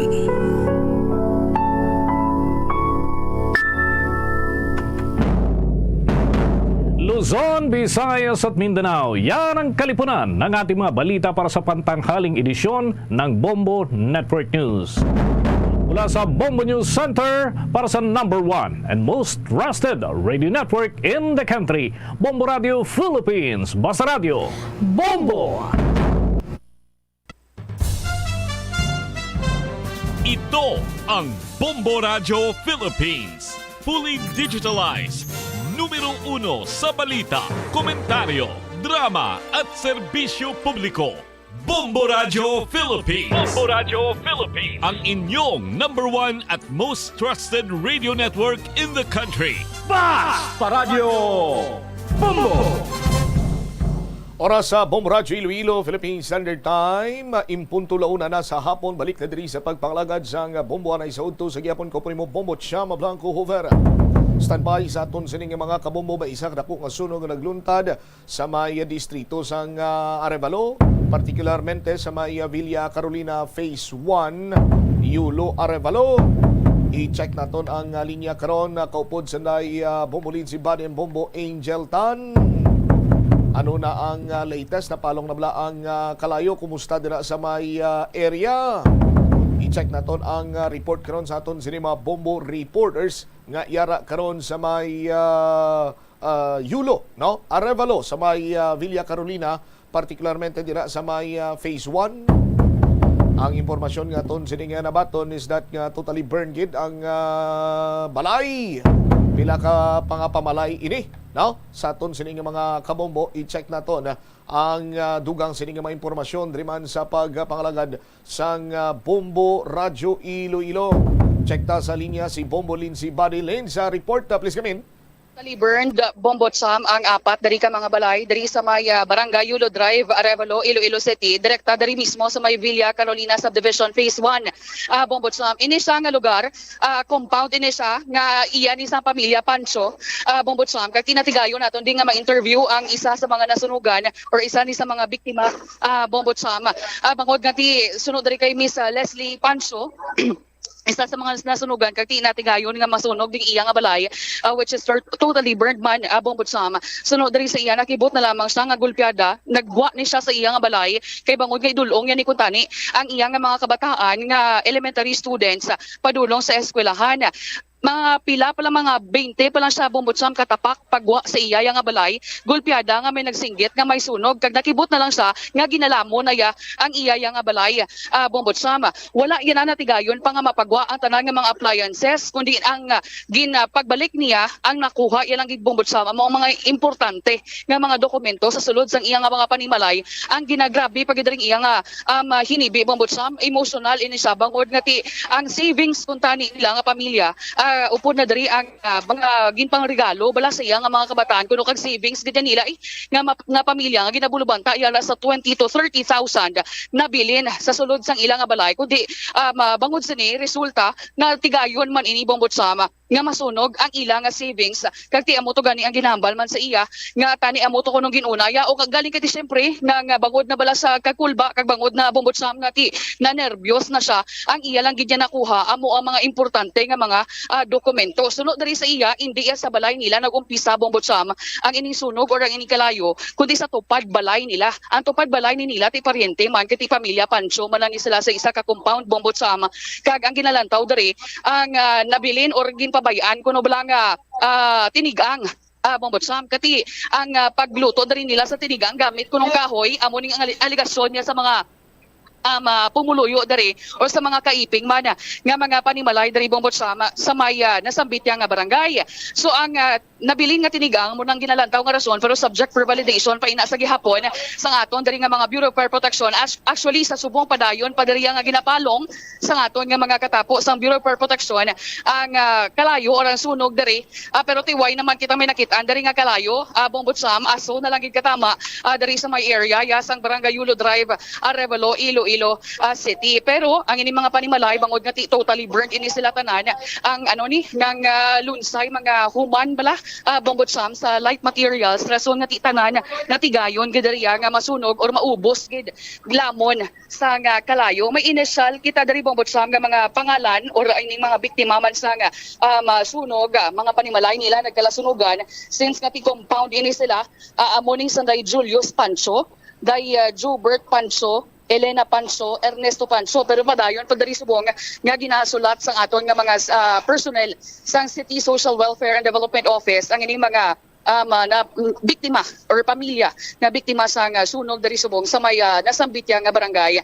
Bombotsam. So karon aton man hibaloon sa maging assessment madiri sang aton nga Bureau of Fire Protection, actually ari diri nga aton nga mga iban pagig nga mga katapo mano sang aton nga mga personnel manabi Bombotsam nga tinagabulig man palong sang kalayo, especially nga aton nga mga rescue volunteer ari man diri Bombotsam nga nagtipon diri sa may nasambit nga area agud nga mabuligan palong ang ining sunog sa subong. So subong ginatinguhaan na lang gid diri nga makadeclare man ang aton nga mga personnel sa Bureau of Fire Protection sang fire out agud nga mahitso na blakag ti matapos na diri ang ining pagpalong nila, pero ang investigation magapadayon sa gyapon agud nga ti matumod kung sa diin ginaghalin ang ining sunog Bombotsam. Pero ti syempre hindi na ni maglayo kay ti since compound malang di sila isa lang niya Bombotsam ang ila diri nga entrance kag exit diri sa may nasambit nga barangay Bombotsam. Pamatian ta bala anang inpahayag diri sang isa sa mga biktima sang sunog, si Mama Leslie Pancho. Ay ang nasunog, ma'am. Wala kami, kaway ko kabalo, kaya ko sa kuha pa tulog ko sa mga bata ko, pag-uwa ko, ara ng kalayo sa balay na hukul, pagsulot ko. Pero wala tao sa balay niyo kanina? Ara, nagpag-ulangin kami kapanyaga. Napos nagkuha kami kay itulog ko mga bata ko sa eskwelahan. May ginaluto ka, ma'am, ha? Wala, hindi akon balay ang naupan. Sa piyak balay ang nasunog, dalahig lang kami. Oo. Pero sa pamaatyagan niyo, ano ang rason kung nga nasunog ka, ma'am? May ginluto, batay ko, may ginluto sa kakibayaan niya. Oo. Pero kamo, ma'am, ano oras naglapta sa inyong kalayo? Sa inyong balay? Wala nung subong mga 12:30 guro to. Oo. So kagina, ara pa kamo yung sa balay niyo naghalina kamo kay nagdulong ka sa bata mo. Oo, ari lang kami di sa guwa Tapos sa balila may nasunog, guwa kami ara ng kalayo malapit sa amon balay. Dasig lang naglaptas. Dasig lang gid niya kay mabon lapitanay lang kami. Ano balay niyo, ma'am? Human sa mga light materials? Light materials lang. Mga pila ka balay ang nalamon, ma'am? Halin abi sa balay gid nga nag-umpisa? 4 kami. Totally burn gid niyo balay? Wala gid bilin? Wala ko to kalakat to palin sa nagasunog. So sa nagwa ka mo di kagina, ma'am, nakabalik ka pa, may nakuha ka pa nga magamit senior, wala na gid ya? Mayara kami na dalang gamay lang oh. Mayo, kaisa lang ko magbalik din ako na pandila papasunlod. So sa sulod sang ay ko kanina dumduman gindi mo ang papili sa mo yung ginduna kukuha nga bag. May savings ka pa ito na nabili, mga pila to tani, ma? Yung sobra pa to 20 ako to na savings ko. Nakakuha ko sa purpose ko sa mga bata regalo nila to, Pasko pa nila to. So wala na yun na nakuha? Ay ko kanina ko. Oo, hindi na ako papasunlod kaya basi pati ko madala sa to. Nabatian Bombotsam si Ma'am Leslie Pancho ang isa sa mga nasunugan dari sa may area sa Barangay Yulo Drive, Arevalo, Iloilo City. Sa subong Bombotsam ang isa dari no sa mga nabiktima man or isa sa mga nasunugan nga si Mr. Julius Pancho nagahiribion ini sila siya Bombotsam bit ni ang ang ila nga savings bala bangod nga savings nila na butang ini siya Bombotsam sa do metal bala do metal nga sulodlan nga do dra ila nga tawag ang bank. Oo, Bombotsam nila ginatipo ng ilang kwarta. So 20 to 30,000 pesos na kuntani ang ilang savings. So galing kay tiwa ay gid Bombotsam matigayon nga mapagwa kaina. So subong wala gid bilin sunogid ang ilang savings Bombotsam. Ang mga tao sa sulod sang balay safe man sila yatanan na bombulens? Oo, maayo man gani Bombotsam nga natigayon man sila nga makagwa gilayon, pero sa ginapahayag ginhalinan gino sang sunog Bombotsam wala sang tawo tuya kaina. So nabilin lang gid kuno nga tinigang ang nabilin dito sa sulod sang ilang balay, so wala tawo amo to nga insigida nakibutan lang sila nga gulpiada na yan damol na yaang kalayo kag naglaano na siya kadto na siya kag naglamo na sa iban pa nga mga panimalay diri mismo sa compound sang pamilya Pancho. Bombotsam. Nga binayaan ng tinigang naglakat ang tagbalay, particularly sa umpisahan sang kalayo. Anong sistema nga nabili niyang tinigang? Oo, amo pa na gani Bombotsam ang ginahibalo naton diri kay ti wala man sang may nakaseling kun sa diin nagadto ang ining mga tawo sa sulod sang panimalay kay ti ambulan na iyang hambal diri sa mga tupad balay nga wala kuno tawo na pabayaan nga mga tinigang Bombotsam. Dali lang gid kay pamanggoto naton liwat si Ma'am Leslie Panso. Oo. Ma'am Leslie, ang kinahalinan Ma'am sang kalayo ang ining na bilin nga tinigang. Wala lang ko kabalo kung tinigang kay bati ko man sila nagaluto ko nung bayaan niya. Din sila nagadto Ma'am. Dra lang sa guwa Pila sila kabilog, pamilya man? Bali, isa bata yada. Do sila mag-asawa iya nga bana nagabiyahe sang e-bike. Sila lang nga dawa. Siguro may gimbakal or naguwa sa hati. Pagbalik ya, may kalayo na balay ya. Ay nagid siya. So moto Bombotsam, nagwa lang gid ya ang ining ginatudlo nga pamilya nga kung sa di naghalin ang ining kalayo. Bombotsam nagwa lang gid sa ila panimalay. Ginbilin ang tinigang pagbalik naggulpiada nga nagkalayo, naglaton sa ikaiping man nga mga panimalay diri sa may area sa Yulo Drive, Arevalo, Bombotsam. Okay. So, mga light materials lang na isa ka compound Bombo Lens. Light materials lang tanan. Oo. Yes, Bombotsam. Kay kung nang taon ta, ubos gid why gid bilin bisan isa. So, sa isa ka compound, pila ka balay? 4? Oo, apat Bombotsam ang mga panimalay diri sa nasambit yang barangay. Bombotsam puro tanan light materials, why gid bilin? Gid nang post gid tanan. Ubos gid ang bilog nga panimalay diri. May nagatindog pero na tama mo? CR? CR lang gid Bombotsam ang nagapabilin nga nagatindog kay ti na yamo nang hollow blocks, blasmento. Bombotsam pero ang iban diri why na gid ubos na gid puro na tanan sunog. Babaw dalong balay nyo? Dalong ila, ari amunyo. Sa diin... Bali, 4 ni kabalay, diri tanan Pero diin nga balay, kis ang nag-umpisa, Ma'am Grace? Dito sa puntaw. Amo ni ila pa ni CR? Hindi, naman na dito. Paggamay lang iya, tong mas light. Pagid nga daw balay-balay lang to iya sa piyak. Nga ginalinan, ti amo to nalinan, tukan, tumpok kami tanan-tanan. Do payag-payag lang? Gamay lang. Oo. So do payag-payag lang gid Bombo. Diri yung mga gasol niya, muntanan nga gamit, ila lang to ang kalan. Oo, kahoy kag uling magukisa, way ko kabalo subong ko nanungin luto ya.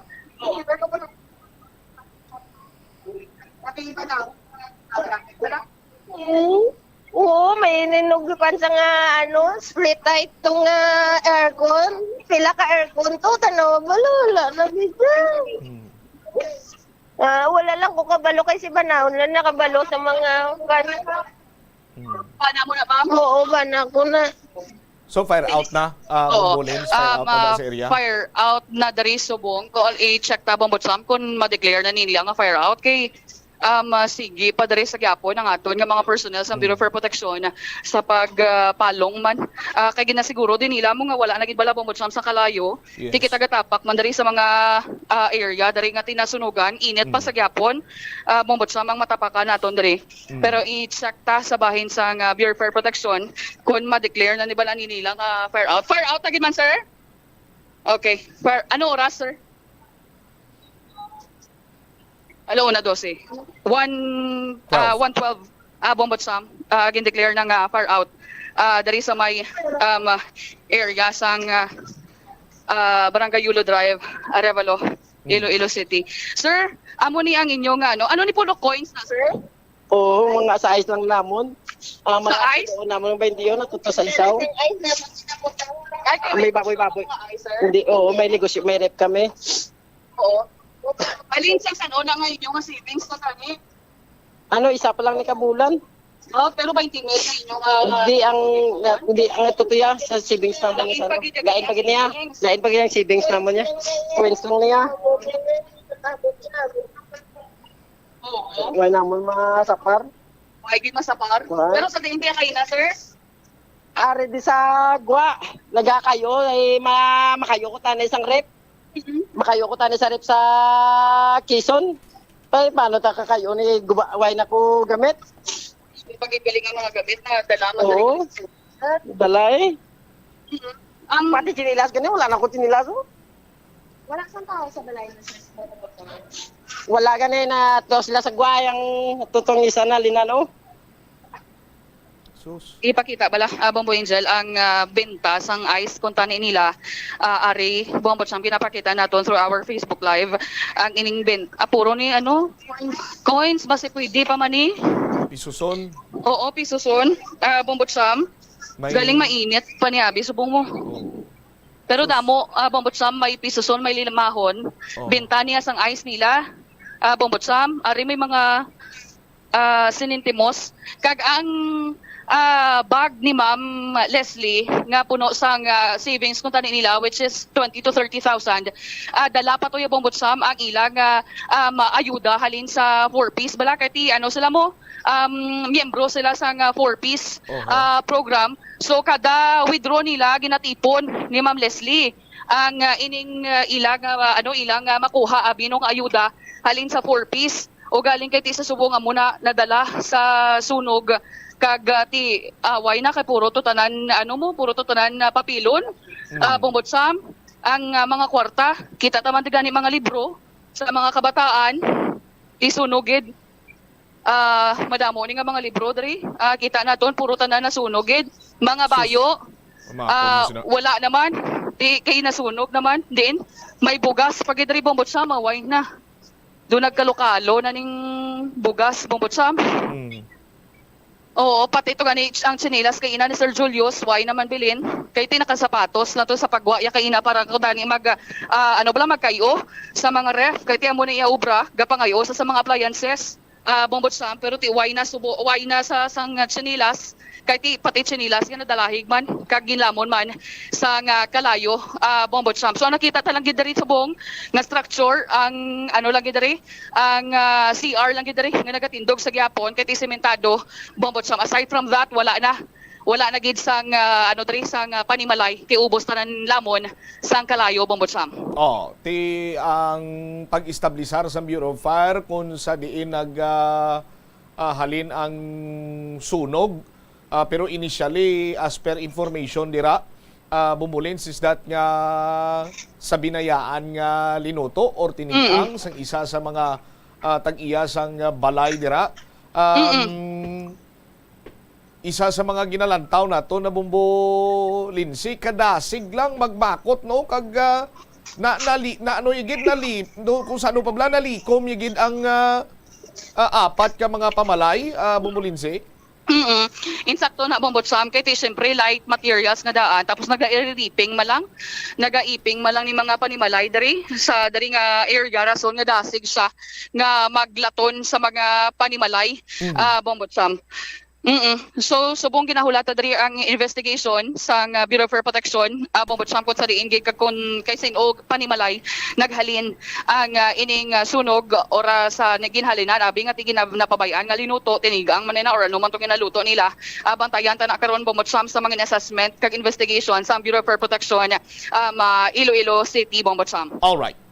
Live direkta diri sa may Barangay Yulo Drive, Arevalo, Iloilo City. Kaupot si Bombo Angel Tan, ini si Bombo Lindsay Ermitan Yubade para sa the #1 and most trusted radio network in the country, ang Bombo Radio Philippines, Basta Radio, Bombo. Salamat gid na Bombo Lindsay Bade sa imo sini iyang follow-up report no or report direktamente sa may Barangay Yulo Drive sa may distrito sa Arevalo sa Villa Carolina Phase 1. Masubo-subo karon para sa pamilya Pancho ang ila siningayagin na dangata no hamakon mo ang ila nga savings ginatipon man kun tani ni para iya gamiton sa kun ano man ang ila sining mga kinahanglanon way gid ya mahingagaw no pila lang ka mga dokumento tong nahingagaw kag ti syempre ang isa man sa makabig naton nga ti daw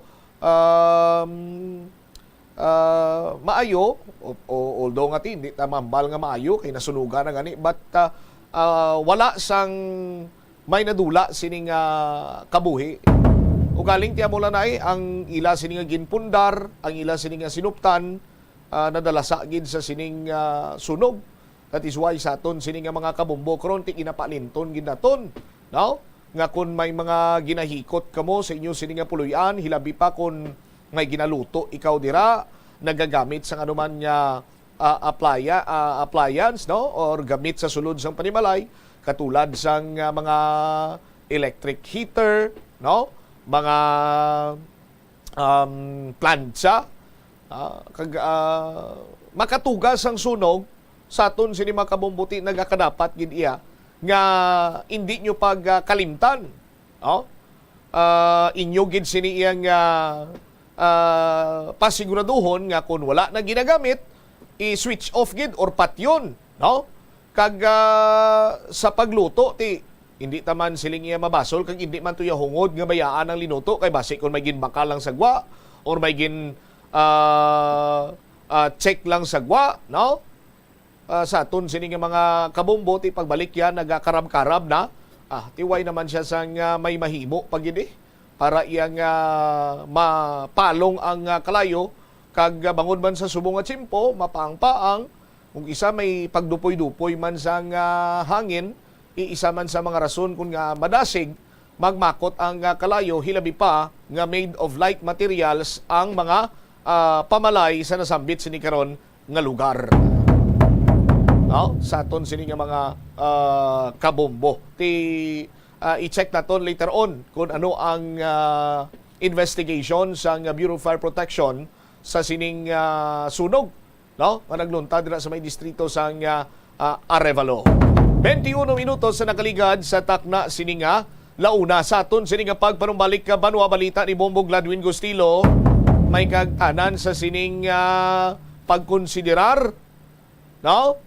Or ining signal jamming sa Dinagyang Festival ipatuman kay si Brigadier General Sidney Villaflor magpadala sang request letter sa city government.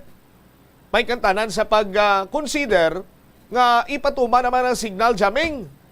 Ti karon si Mayor Jerry Treñas, luyag man pamatian si General Villaflor, pero ang panindugan sini nga hindi niya magpatigayon or magpatuman sang signal jamming.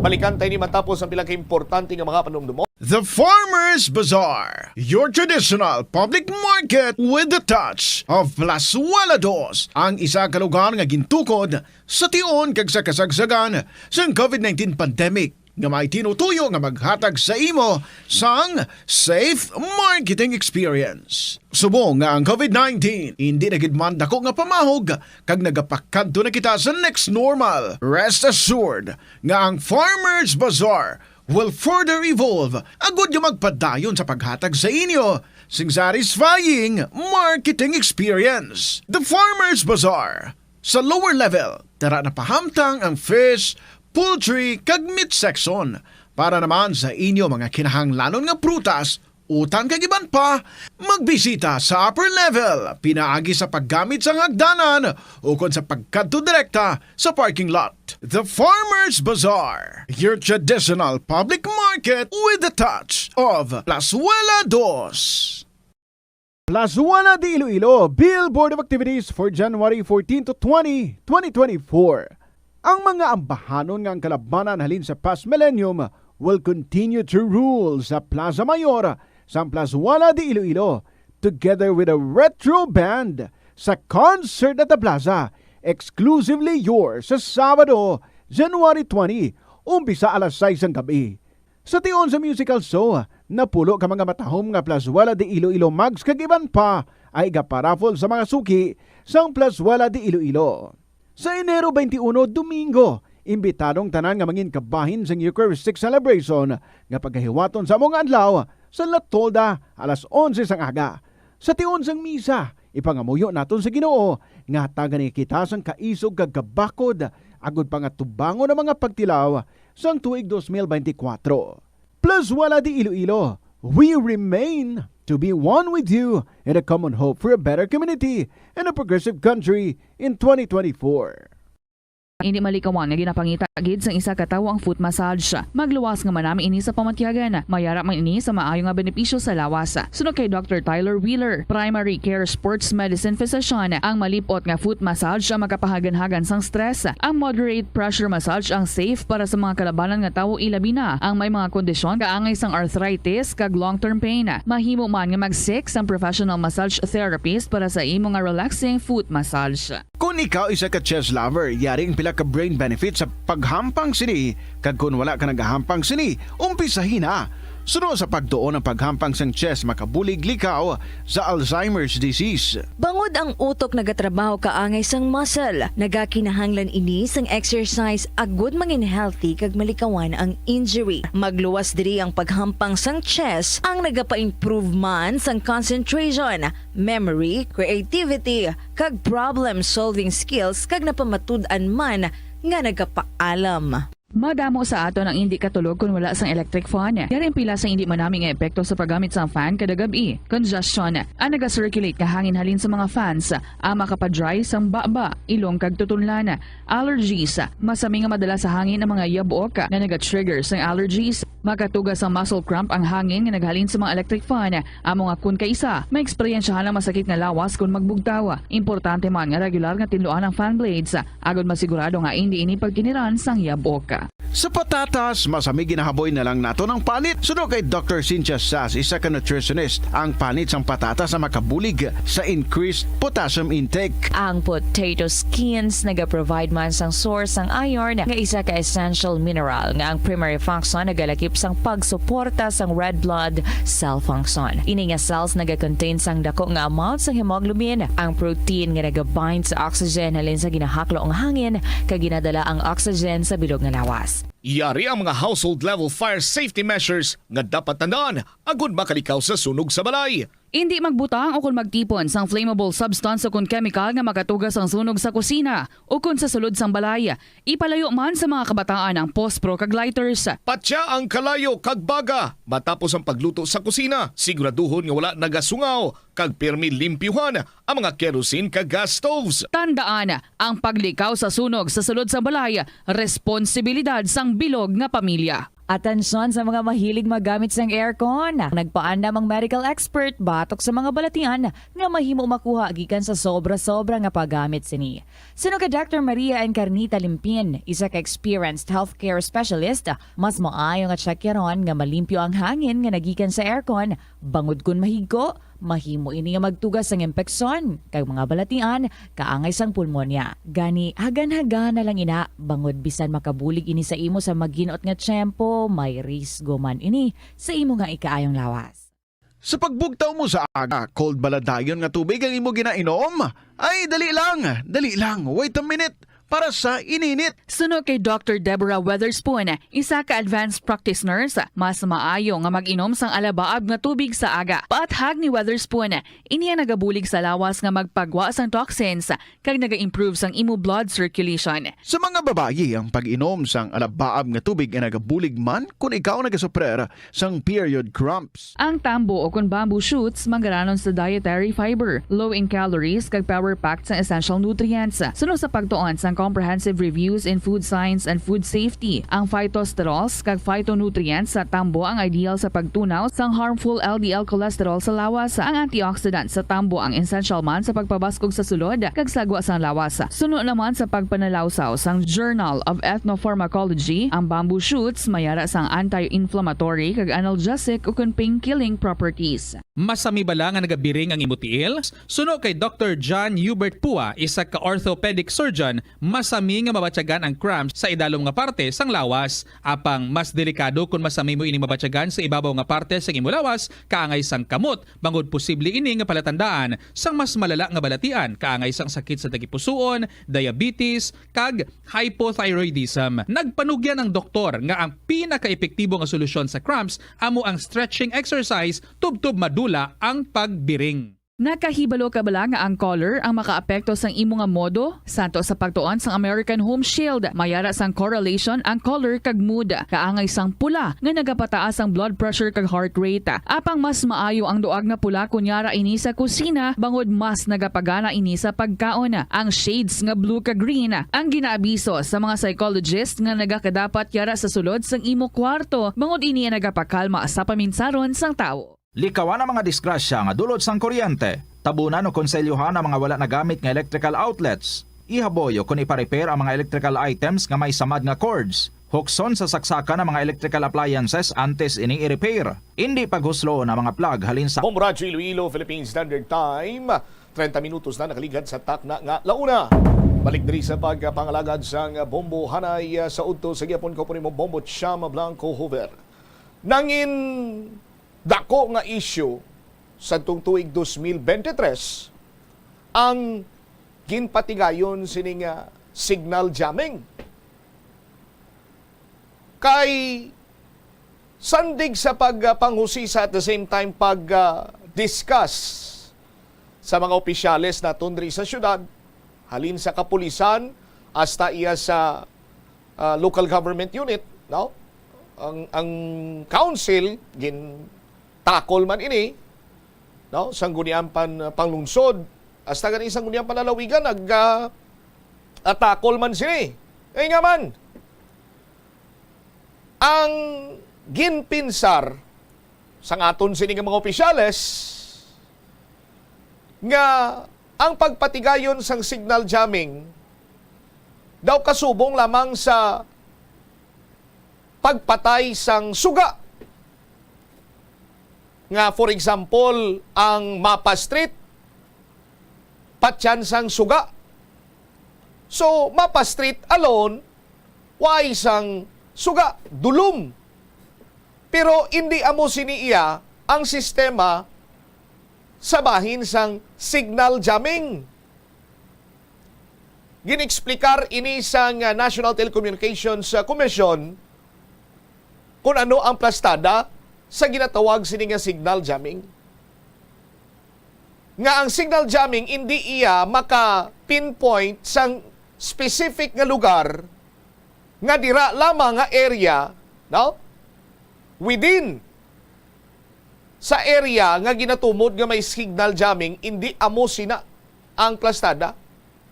Kundi silingon sa aton sini nga mga kabumbo kung may patigayunon sini nga signal jamming, nagadepende ini sa kundiin ang tower sang isa iya ka telecommunication company sa aton sini mga kabumbo.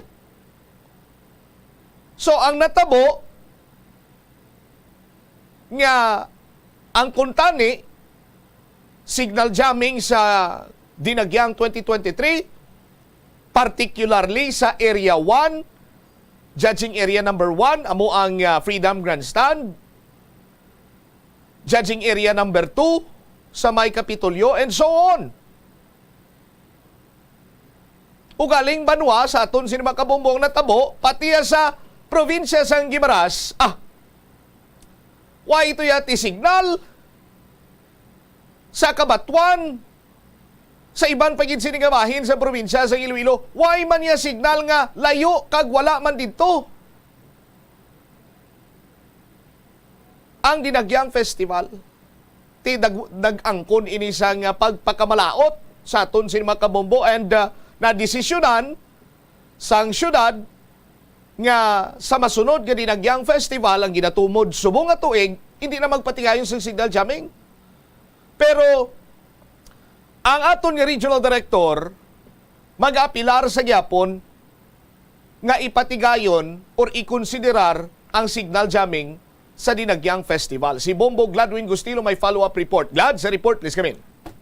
Bombo Champ, nag-apilar no si Police Brigadier General Sidney Villaflor, ang director ng Police Regional Office 6 sa Iloilo City Government, Bombo Champ, nga ikonsiderar ang pagpatuman ng signal jamming sa palabuton nga highlights sang Dinagyang Festival. Iniging kumpirmar man ni Director Villaflor na nagapadala siya liwat sang sulat bala Bombo Champ sa opisina ni Iloilo City Mayor Jerry Treñas para maghingyo sa pag-reconsider sa unang desisyon nga hindi magpatuman sang signal jamming. Isuno diri kay Villaflor na hangpan nila man ang mga negosyo nga maapektuhan sa signal jamming, pero nagapangaman lang sila tungod dako nga event bala Bombo Champ ang Dinagyang Festival. Dugang pa diri ni Villaflor nagpatuman na suno sa iya ang signal jamming sa highlights dito sa ati-atihan sa Kalibo sa probinsya sa Aklan. Di madumduman nga sang nagligad nga tuig madamo ang nagwangal sa signal shutdown tungod man Bombo Champ na apektuhan ang linya sa komunikasyon.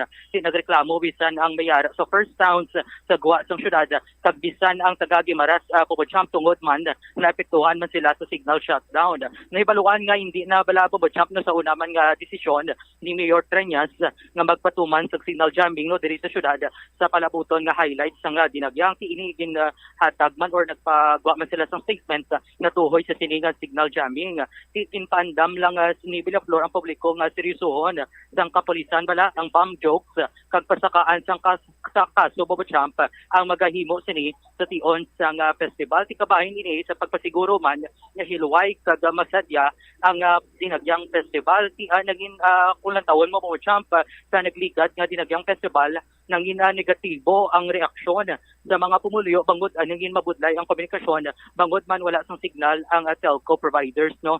Nangin limitado man ang promotion sa festival bangod wala sang internet kag hindi makapost pala Bombo Champ makatan-aw lang sa streaming nga ginahatag or sang city government.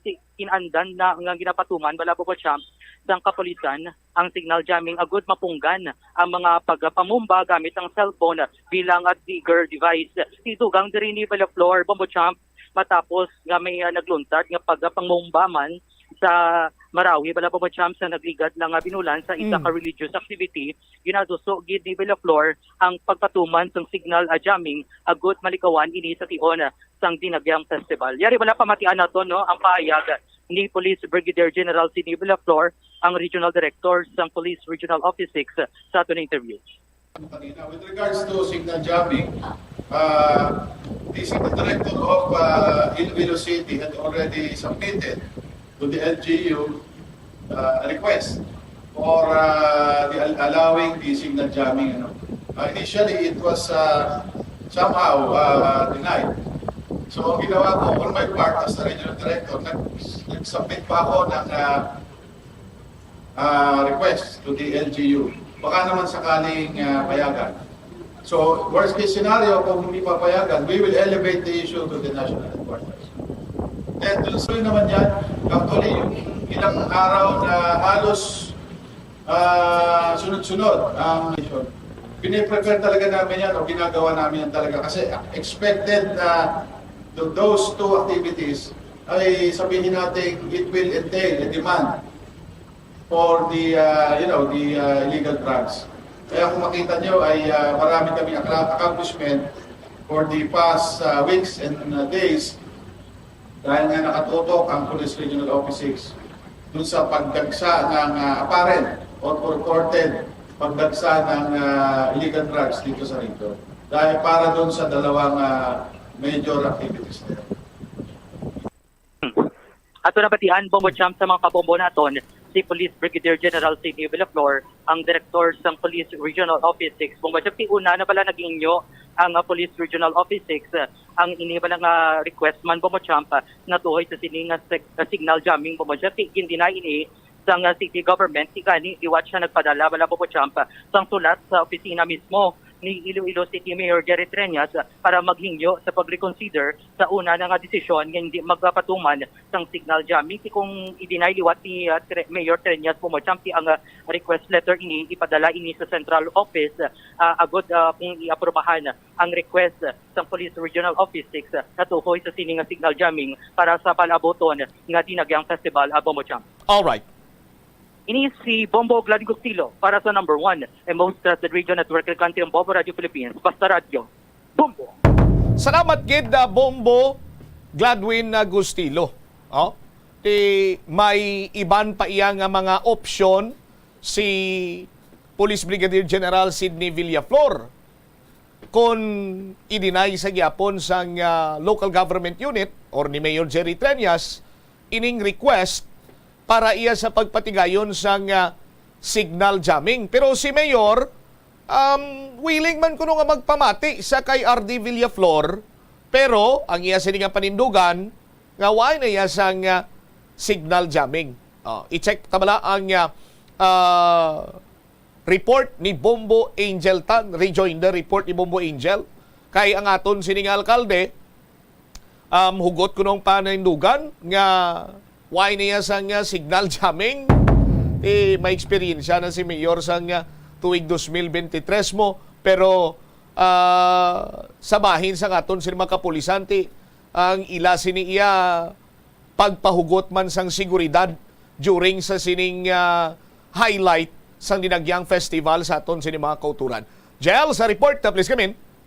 Bombot Sam, wala na sa plano pang bagkukon ang desisyon si Iloilo City Mayor Jerry Treñas sa upo diri ang Iloilo City Council sa ila ka stand-ban abi nga wala na o kung hindi na pag-implement ang signal jamming para sa nagyang 2024.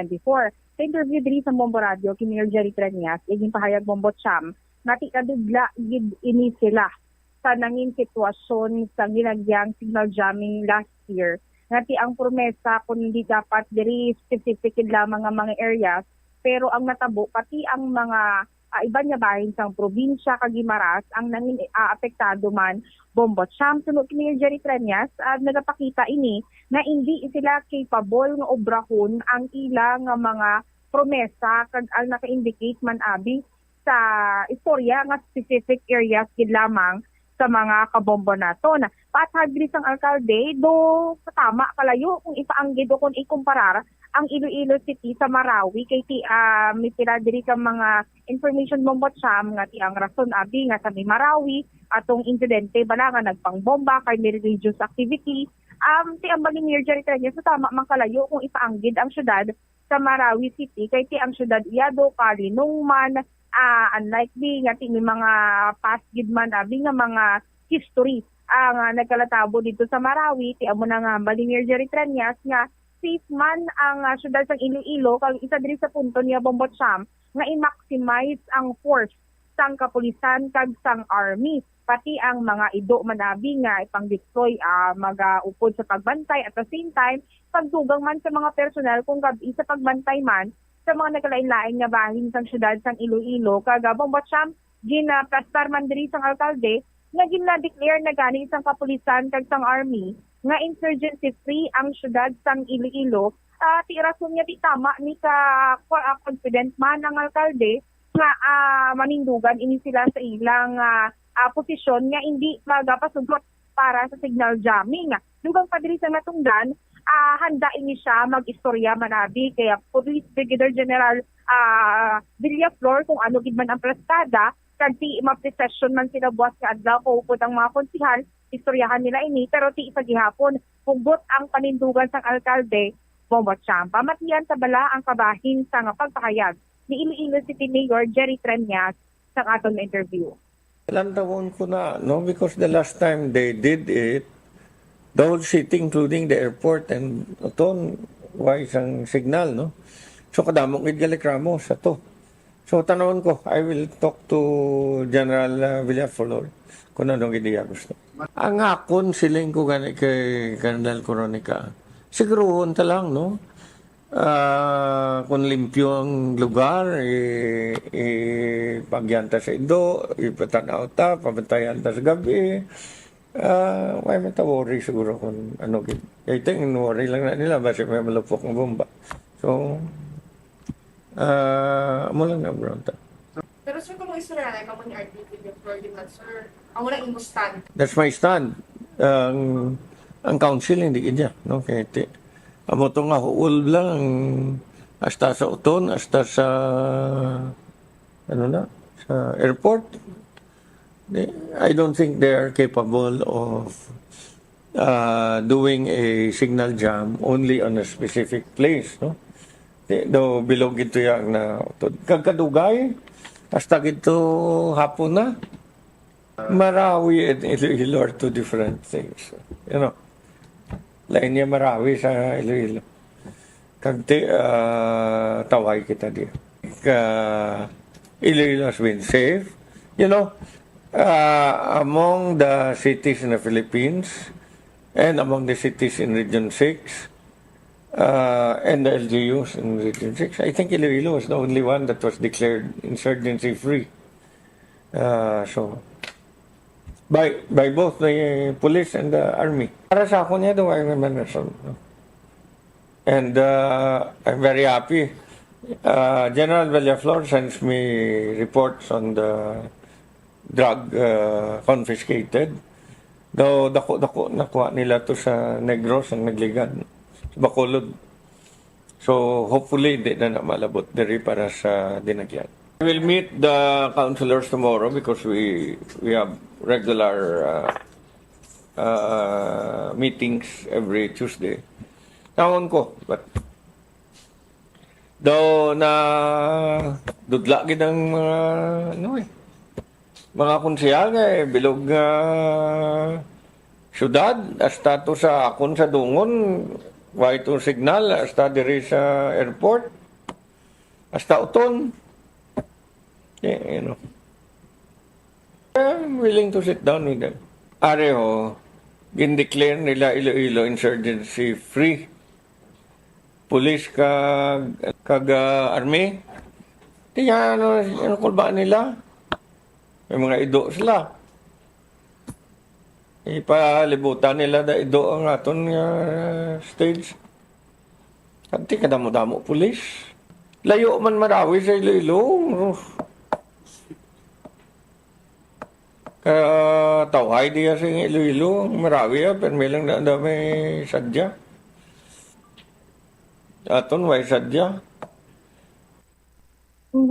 Bombacham na batian sa mga kabombo nato ng kabaling bilisang pagpakayag. Iluilo si Mayor Jerry Tanya sa atong interview. All right. Ini si Bombo Angel Fitzgerald na para chat number 1 and most trusted radio network in the country, ang Bombo Radio, Fast Radio, Bombo. Salamat gid Bombo Angel Tan. Tinay baluan naton ang concerns sang kapulisan sa pagpatuman sining signal jamming. Ugaling kiti amo lang nay. Hindi amo sinaiya ang signal jamming for a specific area only. Lain sa gina-expectar or ang luyag lang nimo kung tani balay nga dira lang apart, hindi amo sina sa aton sining mga kabombo. Tikon amo sina ang isa sa mga nakita iyang plano or preparations para malikawan ang anuman nga sahi isang malain abing nga buko nga matabo diri sa syudad sang Iloilo. Hindi man lang siniiya naga-focus sa amo lang na iya nga pamagi sa signal jamming lang abi. Kay ti, pila naman kita katuig nga nag-cover sang Dinagyang Festival, humalin sang ang Freedom Grandstand, ari diri nga nagatindog sa may Sunburst Park. Why man sa mga signal jamming nga ginpatigayon?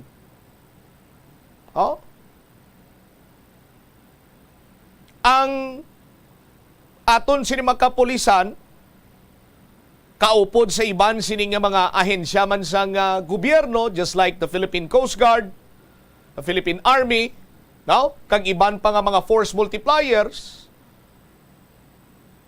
ginplastar sang maayo ang security plan kag hugot nga ginpatuman, ginistriktuhan.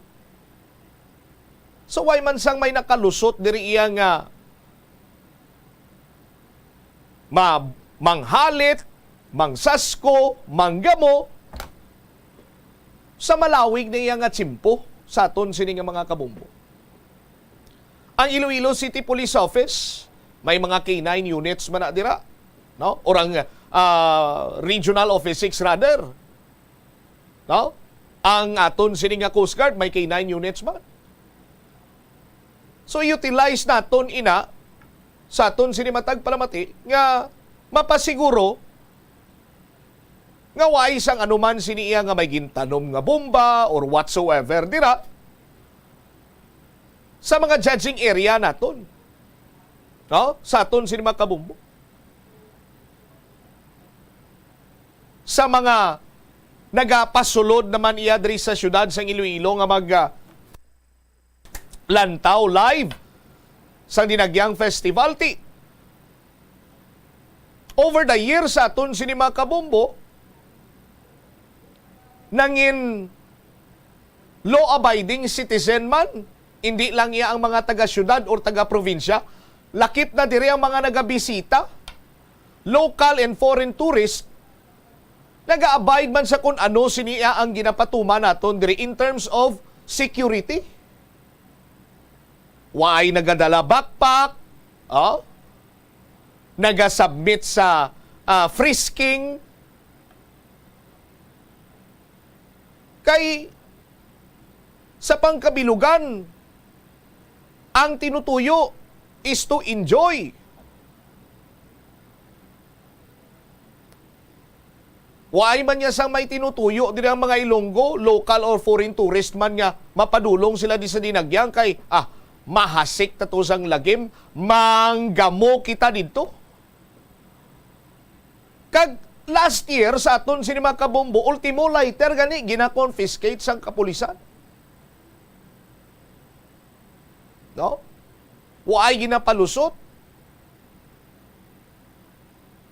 Mga pods ang mga vape nga niyo, gina-confiscate. No? Inang mga unnecessary items nga bisan wala ina, ma-enjoy mo man iya ang Dinagyang nga ginatawag sa aton sinima kabumbo. And of course, kung sabahin sang pagpanigarilyo diri sa syudad sa Iloilo, bawal ang magpanigarilyo or maggamit sang vape sa publiko siniya nga lugar. Ti ginastriktuhan ina, ginapang confiscate sa aton sinimatag palamati. Siguro sa security plan kag pagpatuman sini, dira na lang kita siguro iya sa aton sini nga pulis abi sa PRO 6. Dira kita siguro mabangko, no? Kag pasiguraduho naton nga hugot kag ma-strategize maayong implementasyon sang security plan sa Dinagyang Festival. Ti makahambal kita iyang why kita sang dapat sini kabalakan. No, kung ikumparar man kita iya sa Marawi ti si Mayor Jerry Trias nagambal ang Philippine Army kag ang police nagdeklarar nga insurgent or insurgency free ang syudad sang Iloilo, no? So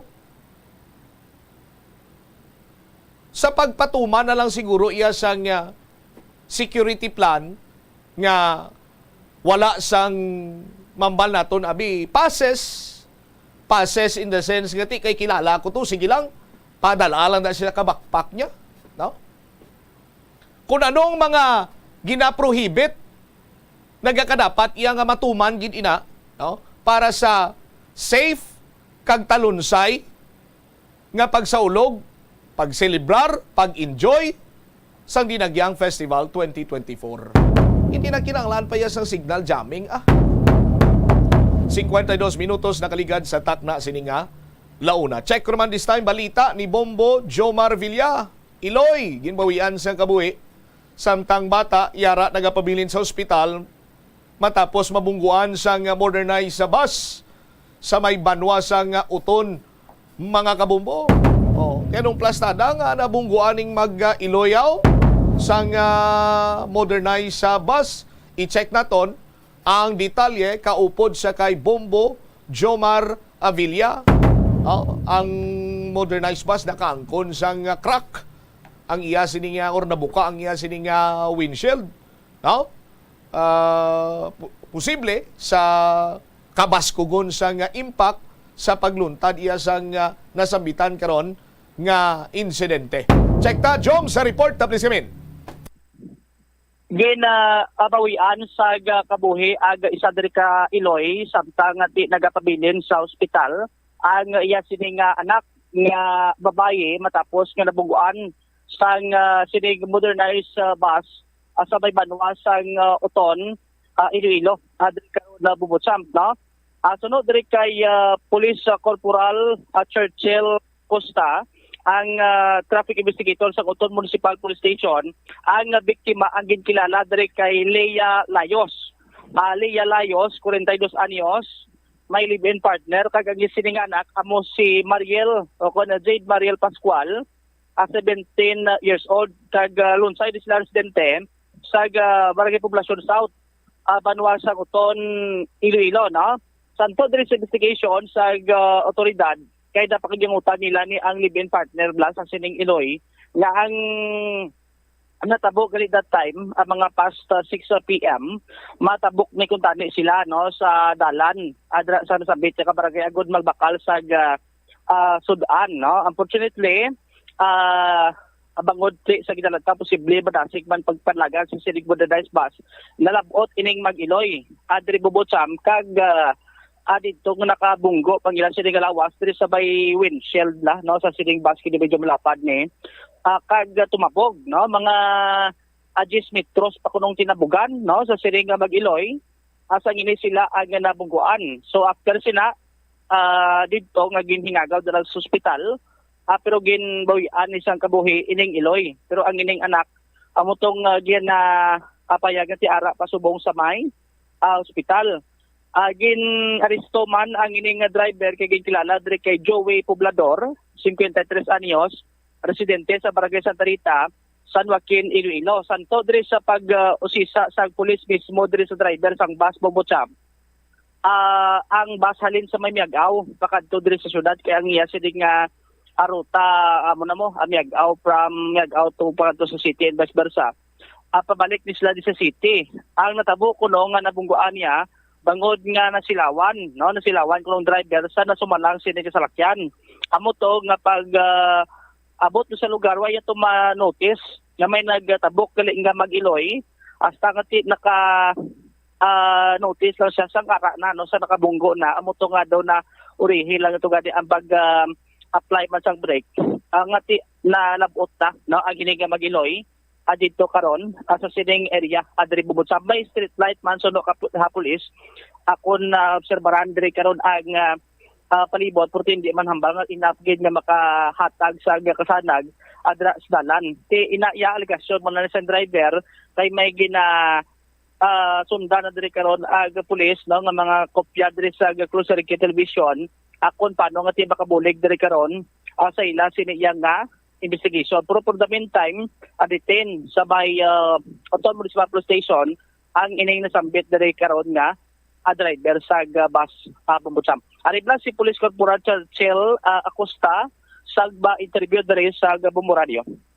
Ang nanay kay edad sang 42 anyos kag ang bata nag-edad sang 17 anyos. Wow, taga din sila sa taga Draman. Taga-dira man sila sa lugar nga tabuan sa Poblacion South. Okay. So, natabo, Sir How? According sa live-in sang biktima, sang nanay, na nagtabukin na sila kuno kay Tani, mangita sila sang magakal sila sang Sudan. Dayon? Amo to, pag igwa nila sa highway, matabok sila kung Tani. Inali lang ini sila nga nabungguan sa modernized jeep na to. Tapos ano gid sila head on gisang bus? Base sa impact, sir. Oo. Bungguan gid sila sa head on gid sa bus na to. Ang bus, sir. Yes ni sir Miagaw to Mohon Terminal. Ang bus din pakadto pa city. So, sir, ito nga timpo, alin siya sa Miagaw, pakadto sa Mohon Terminal. So, nabungguan sila dayon. Tapos, ano nagtabok ning duwane? So, sir, base sa, sa kuha natin dito, pag-imbestigar nga, nagtabok din sila nga duwa. Ano kalayo sir ang gitabugan pa? Nabulubanta na ton sir mga 10 meters, more or less 10 meters. Bao layo gali no? Oo sir. So dayon ang bus driver ano natabo sir sino ngalan niya ne? Ang ngalan sang bus na to, driver na to si Chewy Poblador. Chewy Poblador. Taga diin sir? Taga Barangay Santa Rita, San Joaquin. Okay. So dayon ang biktima nun tabo sa ginadala sa ospital. Pag-abot namon sa area, why na ang biktima kay giningagaw sila dala sang sang responder naton sang site naton sa may Western Visayas. So nung latest sa medical bulletin sir? Nagkandak kita sang follow-up investigation kagabi sa ospital sa Western. Kag naistorya naton ko ang doktor, ang attending physician nila. Nanay na patay gid ni siya. Ang sa doktor stable naman siya kuno pero under observation gyapon. Bao din pilas ka nanay sir aw ano dako gid nga nangko ni pilas?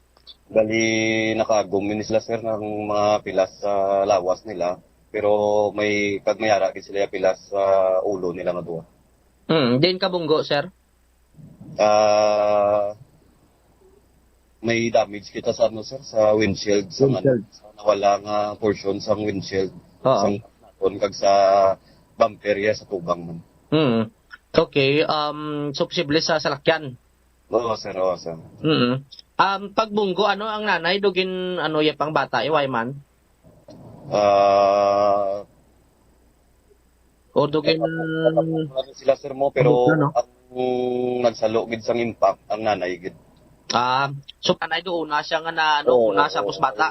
Side sang gid sang traffic ang bata dito sa sa PIA.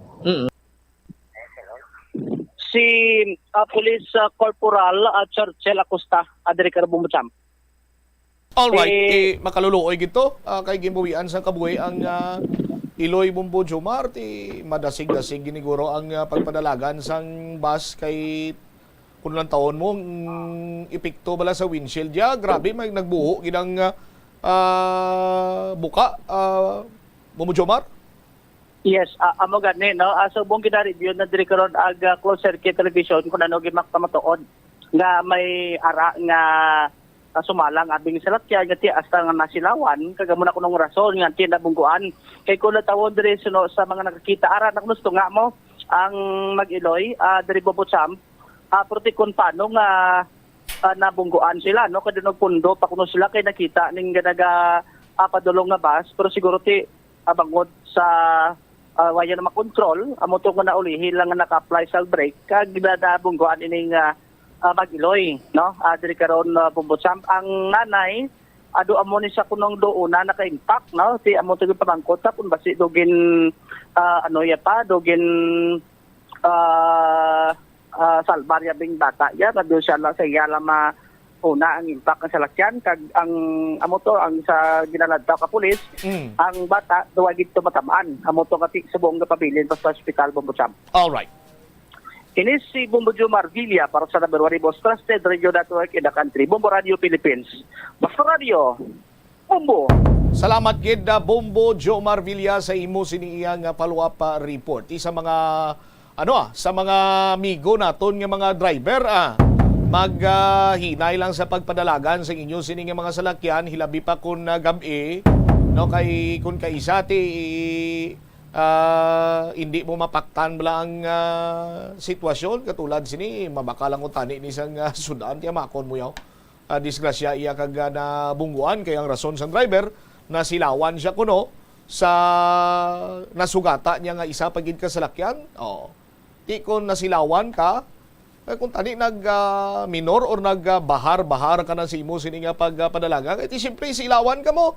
No? Pero sa damage sang windshield, sa salakyan, no? Makahambal kita nga mabaskog ang impact no? Sa pagbunggo sa sining Mag-Iloy. No?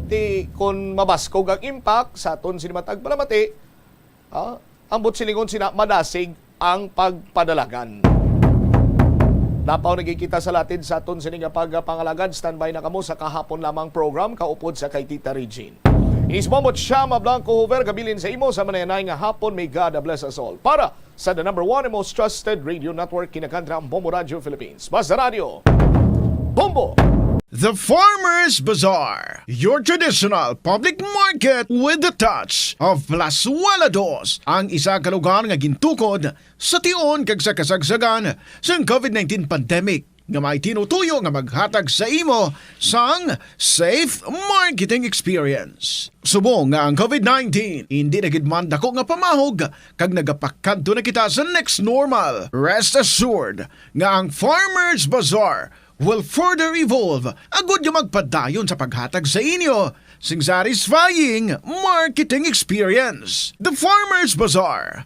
Sa lower level, tara na pahamtang ang fish, poultry, kag meat section para naman sa inyo mga kinahanglanon nga prutas, utang kag iban pa, magbisita sa upper level, pinaagi sa paggamit sa hagdanan o kon sa pagkadto direkta sa parking lot. The Farmers Bazaar, your traditional public market with the touch of Plazuela Dos. Plazuela de Iloilo Billboard of Activities for January 14 to 20, 2024.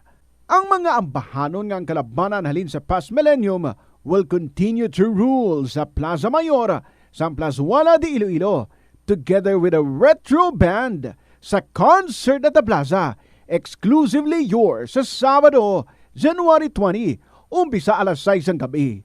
Sa tion sa musical show, napulo ka mga matahom nga Plazuela de Iloilo mags kag iban pa ay gaparafol sa mga suki sang Plazuela de Iloilo. Sa Enero 21, Domingo, imbitadong tanan nga mangin kabahin sa Eucharistic celebration nga pagkahiwaton sa among adlaw sa La Tolda alas 11 sang aga. Sa tion sang misa, ipangamuyo naton sa Ginoo nga tagan ni kita sang kaisog kag kabakod agud pa nga tubangon ang mga pagtilaw sang tuig 2024. Plazuela de Iloilo, we remain to be one with you in a common hope for a better community and a progressive country in 2024. Ang kasubo kag depresyon ang hindi pareho nga balatyagon. Ang depresyon ang hindi gulpiyada lang nga nagakatabo sa isa ka tawo. Masami man nga ginakabig sa mga tawo nga depressed ini bangod sa kasubo nga nagakabatyagan.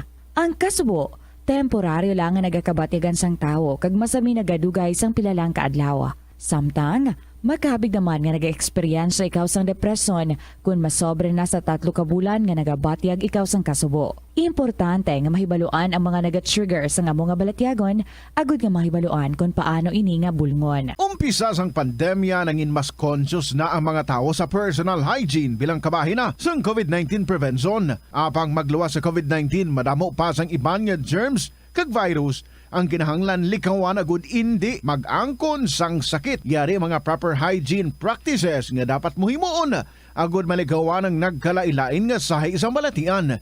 Insakto nga paghugas sang kamot, pagpaligo adlaw-adlaw, pagpabilin sang good oral hygiene, pagsunod sa cough and colds etiquette. Ang simple nga paghusay sang buhok ang may pila ka maayo nga benepisyo sa lawas. Sunod kay Arthi Ragurama, founder sang Daiga Organics nga nagaproduce ng handmade bath kag body products sa New Delhi, India. Ang mga tawo nga may dry hair, ang masami hindi mahilig nga maghusay sang buhok bangod sa kahangawa sang hair fall. Apang ang masami nga paghusay sang buhok ang makabulig sa blood circulation sa aton nga scalp. Naga-nourish man ini sang hair roots, naga-promote sang growth, kay nagabulig man agod nga malikawan ang hair loss. Nga ginadubilian ang illegal nga droga. Makamamatay. Ang nagagamit sang shabu posible mapatay tungod sa cardiac arrest o kung hindi gani tungod sa drug overdose. Makaguba sang lawas. Makadulot ini sang pagkaguba sang kidney o kung pag-angkon sang hepatitis. Posible man nga malatnan sang acquired immune deficiency syndrome o kung AIDS. Maglikaw sa illegal nga droga para sa matawhay kag malinong nga komunidad kag pamilya.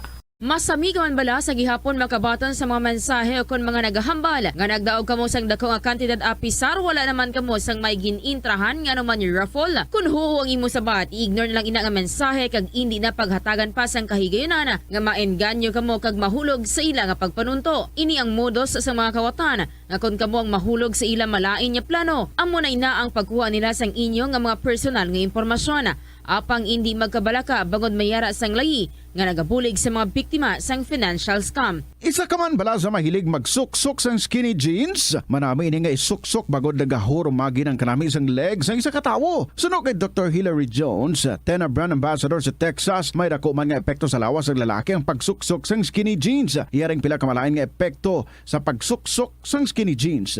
Makatugas ang permanenteng muscle damage. Mas maayo suno sa eksperto nga maggamit sang cotton fabrics agod mangin komportable kag magkalikaw sa hindi maayong epekto sa lawas sang skinny jeans. Paano bala mahibaluan ang isa ka impormasyon nga nagapatalang? Ukon sala. Una, i-check gid ang source kung sa diin inihalin. Kung ang impormasyon halin sa reputable news outlet, makit-an ini sa ilang website. Ikaduha, i-check ang petsa sang gin-publish ang impormasyon ukon ng article. Ikatatlo, i-check ang detalye sang impormasyon. Basta hagid ang bugos nga istorya bangod posible nga ang detalye ang malayo katama sa nakabutang sa headlines. Mag-fact check. Kung kaisa, bangod sa imo nga kaakig, stress kag disappointment sa kabuhi, nagadesisyon kamo nga wala ninyo ginapalibugan kag ginapadalman. Gani likawi nga maghimo sang desisyon kung ikaw ang akig. Hatagi sang oras ang imo nga kaugalingon, bangod ang imo nga first idea ang hindi mo man kung kaisa makabig nga best idea. Makabulig man nga magpangayo sang perspektibo sa ibang nga tawo, ilabi na kung siya ang nagapangatubang man sang kaangay nga sitwasyon sa ilang nga kabuhi. Kung ang desisyon nga imo ginhimo ang wala nangin madalagon, hindi napagbasulon ang kaugalingon. Mga kabombo nga motorista, yari ang mga pamaagi agud makatipid ka sa gatong. Ipasiguro nga yara permi sa maayong nga kondisyon ang imo salakyan. Check yara ang imo nga goma kag siguraduha nga yara sa husto nga tire pressure. Likawan nga naka-idle ang makina sang imo salakyan bangod nagakonsumo ini sang gatong. Buksi ang bintana sang imo salakyan kag magamit lamang sang aircon kung kinahanglan. Kag pagkamaayuha nga mag-commute na lang o kung maglakat-lakat kung malapit man lang ang imo kadtuan.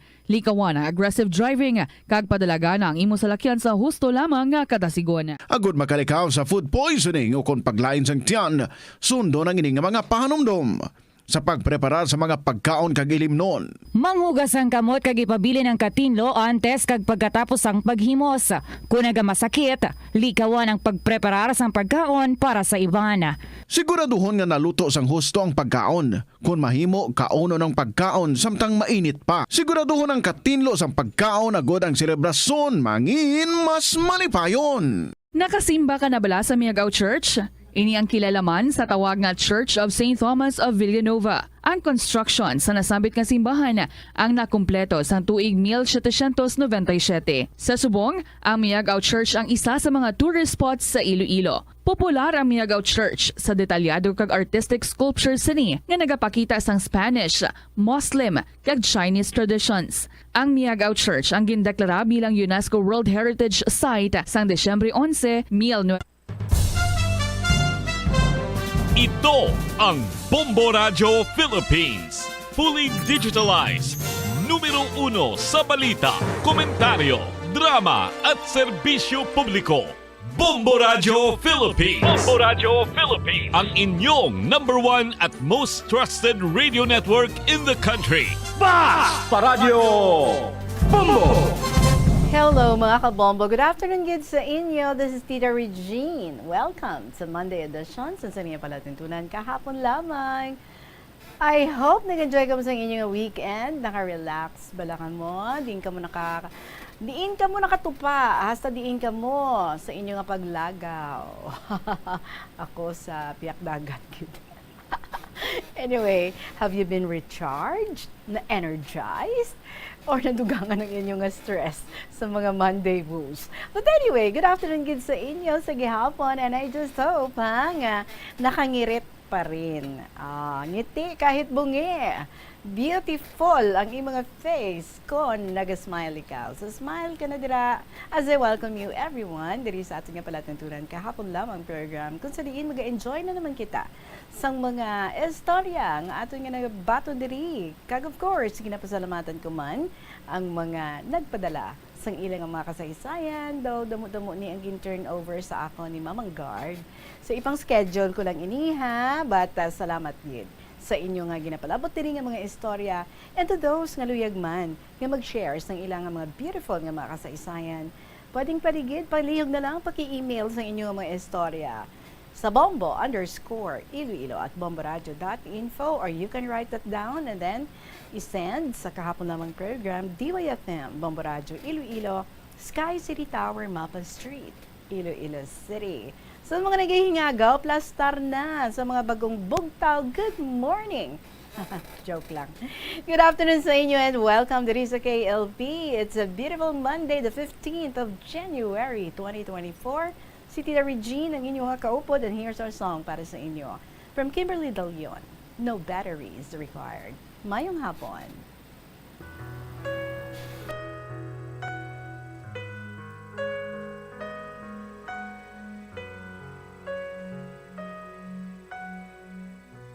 It's in the way that I'm wired. Maybe I'm just built this way.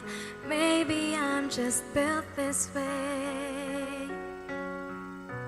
Should have come with a sign, fragile without warranty. Caution, but it's just like me. It's my factory defect.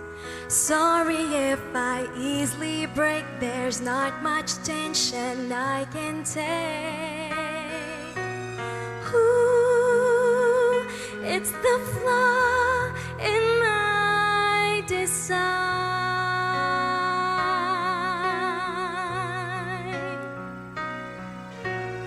Ooh, it's the circuits in my eyes. It's automatic, it just cries with no batteries required.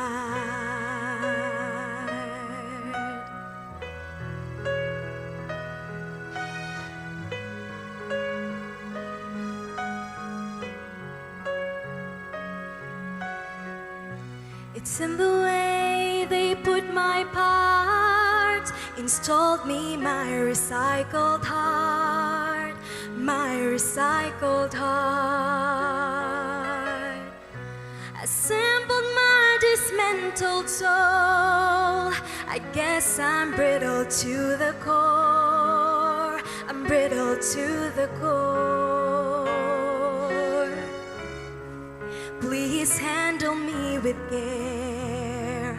I'm not used to wear and tear, and my hardware has no spare.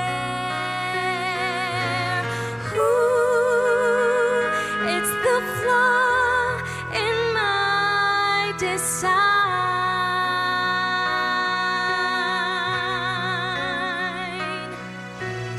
Ooh, it's the circuits in my eyes. It's automatic, it just cries with no batteries required. I wish that my emotions had some buttons that you can turn it off or turn it on. Just click the switch and the hurt is gone.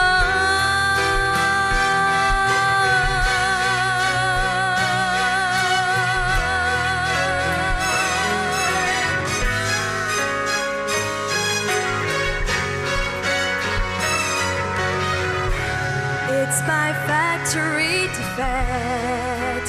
Sorry if I easily break. There's not much tension I can take. Ooh, it's the flaw in my design.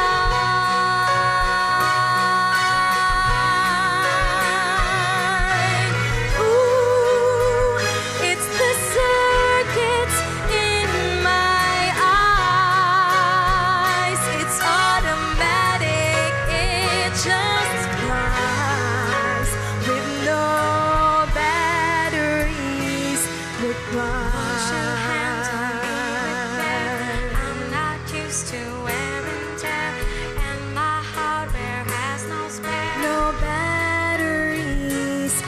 Wash your hands on me with care. I'm not used to wear and tear, and my hardware has no spare. No batteries required.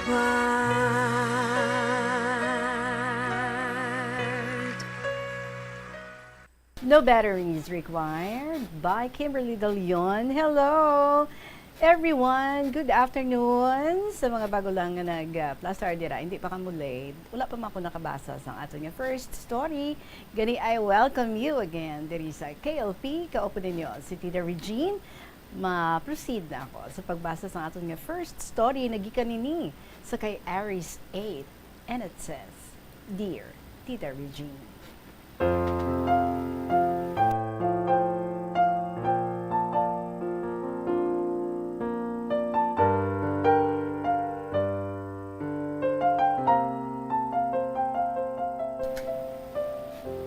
tama yung hapon sa imo kung sa tanan nga matagpalamati. Isang kahapon lamang program. Tawag lang ako kay Aries 8.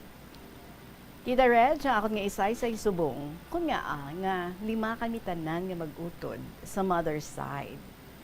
Sa dalaga pa lang si Mama, 17 years old pa lang siya, sanggin pabusong siya sang iyang nga nobyo. Tita Reg, siging papalagyo sang pamilya kalalaki ang iyang nga nobyo. Pangalanan ta lang ang iyang nobyo nga si Kay. Pero wala gid ako kakilala sa iya, tita. Si Kay nga tatay sang akon magulang nga lalaki nga si S. Amo na name sang akon nga magulang, si S. Ari iya real name hindi lang pagbasaha. Ibalik ta sa nagabusong na si Mama. Hindi gusto ang pamilya kalalaki nga sabton sang ila bata ang ila apo. Si Kay siman gali ini. Kag naghambal ako sa kaugalingon ko. Paano ay han? Kung sa ila ini matabo, ano ang himuon nila? Tita sa mahibalan ini ng day lolo nga ginikanan ni Mama. Naghambal si lolo sang ginikanan ka lalaki. Nga kung hindi ka mo gusto sa bata ko, kag hindi niyo gusto nga sabton ka bata nyo ang iya nga ginhimo, mabuhi ko sila nga duha. Tita mi naghambal man kanday lolo nga magkadto sa kompanya nga kung sa diin si Kay nagaobra. Pero tamad si lolo sang damo nga gamo. Ginpabayaan na lang. Tita sa magdako na ang tiyan ni Mama. Ginpalikaw ini nanday lolo. Ginpakadto nanda ini sa Negros kung sa diin ang utod ni Mama nga si Nanay M. Amo niyang iya nga matuod nga ngalan, ari diri, pero hindi na pagbasaha sa kahangina. Uy, ka-familiar. Joke lang. Ta, dito si Mama nagbata sa akon nga utod. Sang magdako na si Manong, suno man sa istorya ni Mama, nangayo ini kuno nga makaon. Pero, wala ini ginatagan kakanon. Bagkos, gindutan sang kahoy nga may baga ang bibig sang magulang ko. Hala, kay kuno, dugay-dugay, magkaon. Or, dugay-dugay, nagkaon. Tita, sang mahibaluan ini ni Mama, naglain gidang iya nga buot. Sang ginsore eyes naman si Mama, kagang utod ko. Ginpabayaan lang sila ni Nanay M. Hasta tita, nga hindi nagid kakita ang akon utod. Hasta nga, nabutangan na kaputi ang aton itom sa mata. Tita, ang utod ko sa do, mga 2 ka tuig pa lang ang iya nga edad. Hindi lang ako sure, but somewhere there, iti dugay na inaging istorya sa ako ni Mama. Tita, nagahibi si Mama, kag nagsiling kay Nonoy, nga tito ko, nga iya nga pakaisa, pero tinaanda na lang nga Nonoy ang tawag ni Mama sa iya, kundi pati ako, Nonoy man ang tawag ko sa iya. Haha. So, tita, nagsiling si Mama kay Nonoy nga dalun na magpauli sa hapon ang ilang mga bayo kung nasulod sa karton. Kay tuya sanda mapauli sa isa pagid niya nga utod nga si Nanay H. Amo ni iya matuod nga ngalan ho, aridi. Pero of course, hindi man pagbasaha. Sure ah. So, tabalik ta sa istorya. Ginbitbit ni Nonoy ang karton ng day Mama. Pag-abot ng day Mama, kanday Nanay H, namangkot si Nanay kung naano sila. Gani nga nanugid si Mama sang tanan nga nahitabo. bata nagahibi si Nanay H. Kagang isa ko kapakaisa nga si Manang B. Palangga nila si Manong. Nangakig si Nanay H, pero wala na siya ti mahimo. Ginpahingagaw ni Nanay H si Manong dala sa Capitol. Kay dito pa si Nanay H nagaobra sang una. Kay dito may doktor kag may libre nga bulong. Sa sige-sige nga pabulong na day Nanay H, si Manong, hasta nga nag-decide si Mama nga magpauli na lang kanday lolo. Pero maayo na si Manong sa nagpauli sila. Nagupod man ang akon pakaisa kahit bakasyon man sadto, natingala sanday lola kung sino ang bata nga gapong ko sa bangko kay wala gid nila makilala si Manong kay nagniwang man inita. Ni pamangkot ni lola si Mama kung sa diin si Manong. Kagsang matudlo ni Mama kung sa diin si Manong, naghibi gid ini kag namangkot kung ano ang natabo nga ang nagniwang gid ini. Kaginsugid ni Mama ang tanan nga natabo. Nangakig sanday lolo kag magsiling nga hindi na kamo magbalik pa dito. Tita na agyan man ni Manong nga ginlampos ini sang tito ko nga utod ni Mama sa puno gid sang niyog. Kay ang nahalinan man lang tita ang nabuka nga banga nga ginbuka kabata ka tito ko.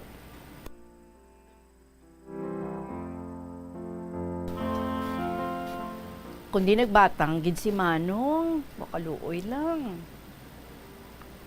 Tita, hindi pa gusto si tatay, nga utod, or tatay nga utod ni Mama, nga tawgon siya ni Manong nga papa, kag sang mahibaloan ini sang utod sang asawa ni tatay nga si Nanay L, gin pang akigan sanda, kagin panghambalan, nga hanggod ina nga respeto sa inyo.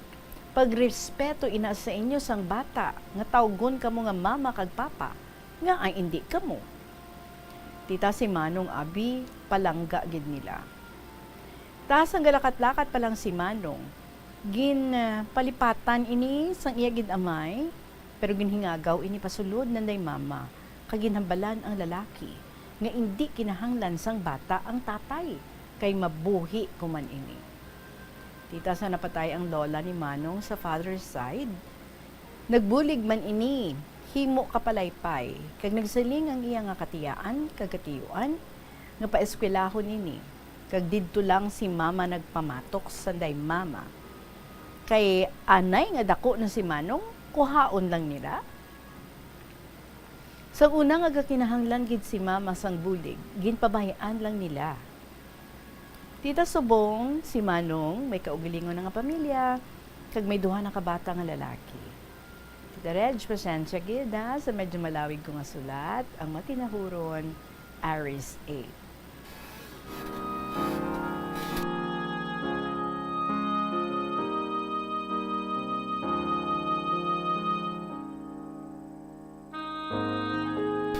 Ay, kaluoy man, sang inagyan gali ni Manong mo, sakit gid man na, para sa bata, inosente ina iya. Labot siya man na yan sa natabo, sa relasyon sang naghimo sa iya, ang iya nga nanay, kag iya nga tatay.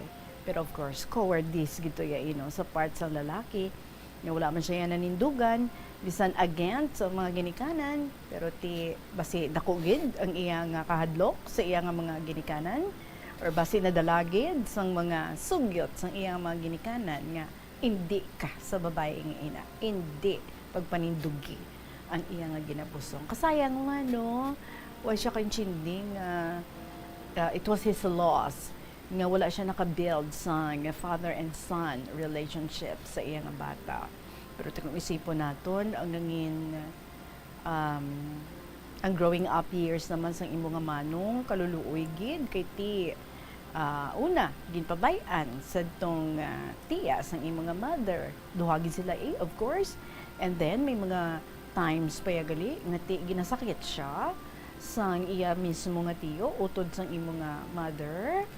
I hope nga ula ini naka-develop hang up sa imo nga Manong kagkabay pa nga napatawad niya ang ini nga mga tao nga nagsakit sa iya sang una kag sang nahibaluan niya ang full story sang iya nga life. I hope he was able to move on, he was able to forgive, and now I hope he was able to build a life of his own nga malipayon with the family nga iya man nga gin-create.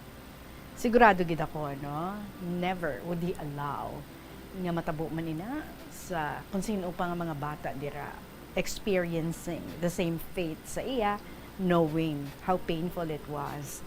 But anyway, thank you so much, Gid, sa imong pag-share diri sa istorya sa imong mga magulang diri sa KLP. What about your own story? Pwede mo naman ina mabalaan. Pwede mo man nga ma-share, masulat mo diri sa aton. You write to us again, ha, Aris 8. I am inviting you and also tell your friends to also write diri sa KLP para enjoy kita sa pagbasa sa mga kasaysayan every day from Monday to Saturday diri sa Kahapon Lamang program. Salamat gid sa liwat sa aton nga letter sender si Aris 8. Kag sa aton nga pagpanumbalik ang sulat naman ni Student Mom of Lambunaw ang aton i-share sa inyo. This is Tita Regine and this is KLP. Magabalik kita pagkatapos lang gid sa pila ka mga importante nga mga pahibalo. Kung sa imo pagbugtaw, magpalanakit man lang ang imo lawas, base hindi ka naman namian magtulog.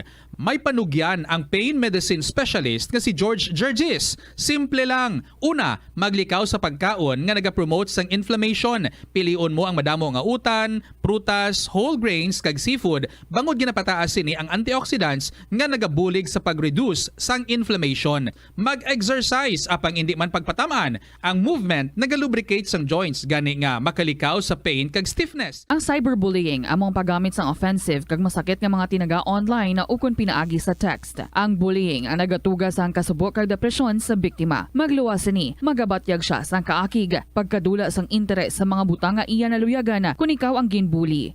Una nga tika nga imo himuon, amo nga magpangayo sang bulig sa tawo nga imo masaligan. Paano ka bala makabulig nga mauntat na ang bullying? Simple lang, don't be a bully. Hindi mag-post online nga makahatag sang sakit sa balatyagon sa isa ka tawo.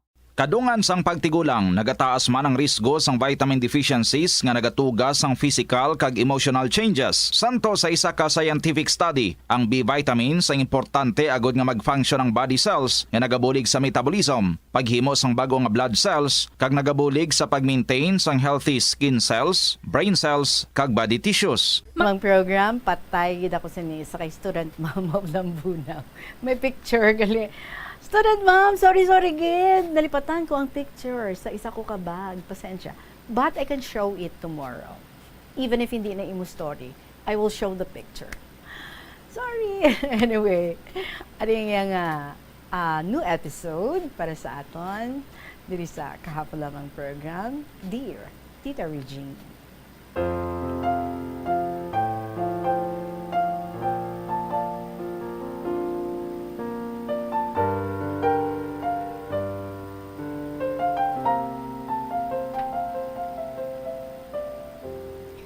Wala nun, di dyan ang Christmas Day niya inigin sulat. Ang iyang istorya, nag-greet pa siya sa aton tanan. Merry Christmas to you and to all KLP listeners. It's Christmas Day morn. Oh, di ba? And I have just finished listening to some Christmas carols. Kanami isang kaagahon. Although nagtarithi kanina, pero subong, okay naman ang tiyempo. Manan ko, nga mangin matawhay ang adlaw ko subong. Wala ako ka-attend sa aming Christmas party. Christmas party sa church yesterday. Grabe, ubo ko sa nagligad ng semana. Ginlantan ako or ginhilanat ako last December 17 after sa aming party, Christmas party sa Santa Barbara. Maayo na lang kay may mga bulong si girl sa ubo kag hilanat. So amuni ang gintake ko, kag thank God, nag-ayo man ako gidayon. So yesterday, lunchtime, nag-abot Sunday Rose, Wing, and Olive, who came from China, together with her husband Fred and daughter Patricia. May dala silang food for lunch. Gani, masadya kami nga nanyaga. Duro food, Tita Regine, sari-sari, kag everybody enjoyed. May dala mga gift sa akon si Olive, gani very thankful gid ako, kay nagkita ay kami tanan before Christmas. Siyempre, may picture taking, kag upod sang letter nga ini, nan, ari na. Di gid ako kapalagyo. Upod sang letter nga ini, ang isa sa amon nga mga pictures. Isa lagi na kuya. Student ma'am, pasensya. Tita Regine, sa maghambal ka na. May nagbabalik nga letter sender. Napaktan ko gid na. Nga ini si Miss G. Very welcome back gid si Iyay. Kag ma-feel mo nga happy and excited gid siya. Oh, Miss G. As usual, amo gid man na ang pagkakilala ko sa personality ni Miss G. Sorry to hear nga affected siya sa ending sa akong nga story, but that's it. Now that I revealed these things, I feel okay. Life must go on.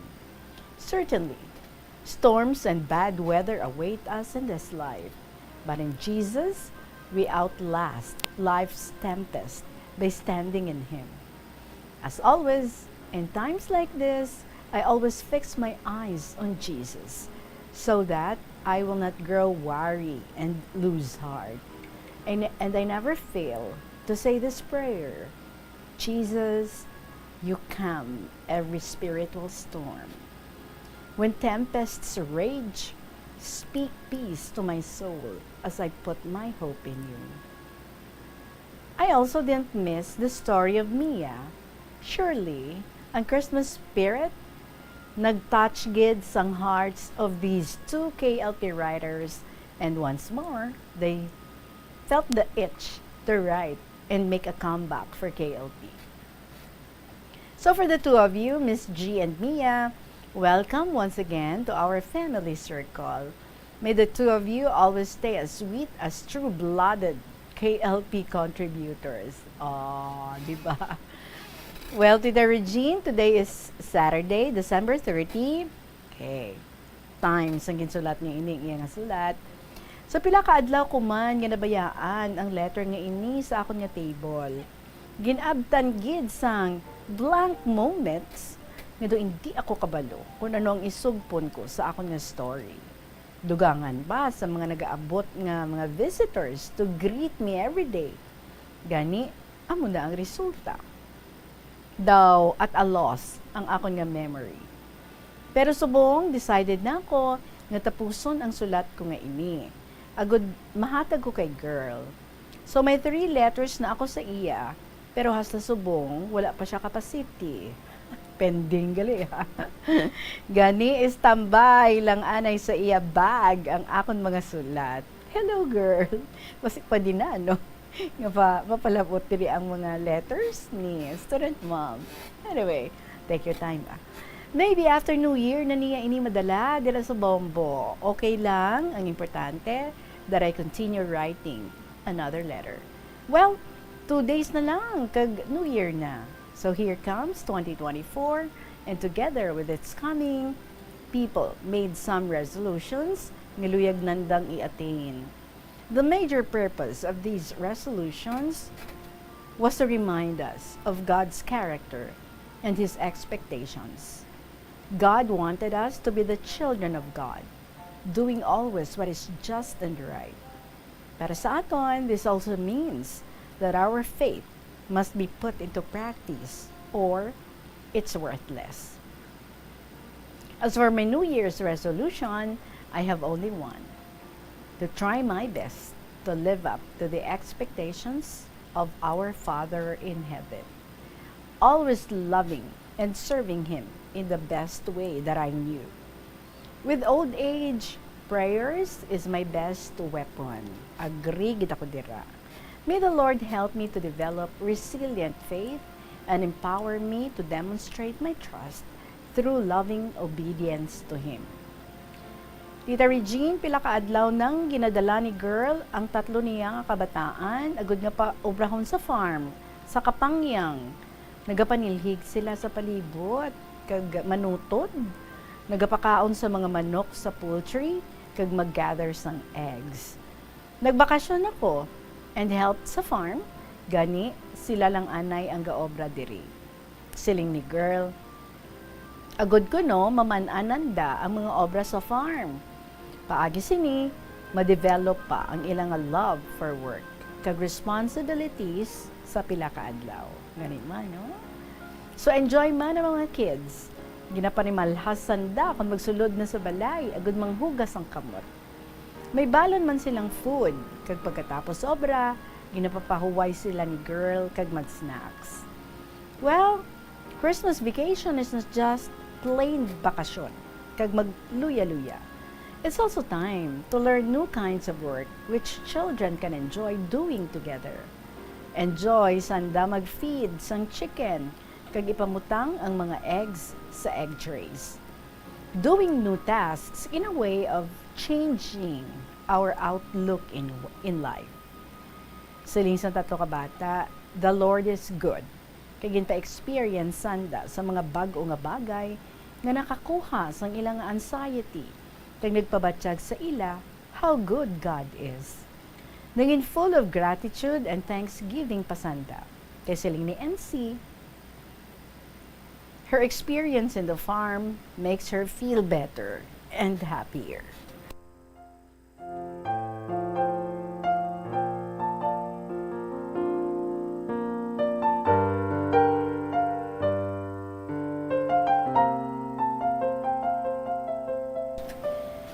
She added that she felt useful and her heart is now full of gratitude and nurtures a spirit of joy.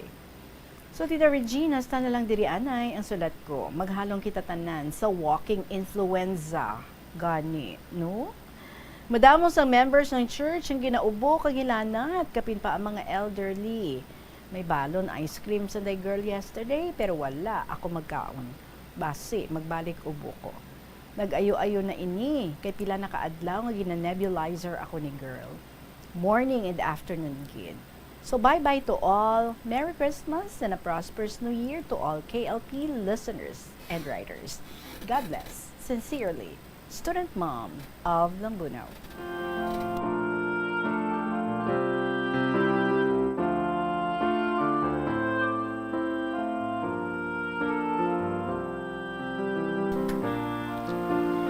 Student mom, no matter no ano ang weather, ano ang imong sitwasyon dira, anong imong condition, you never fail.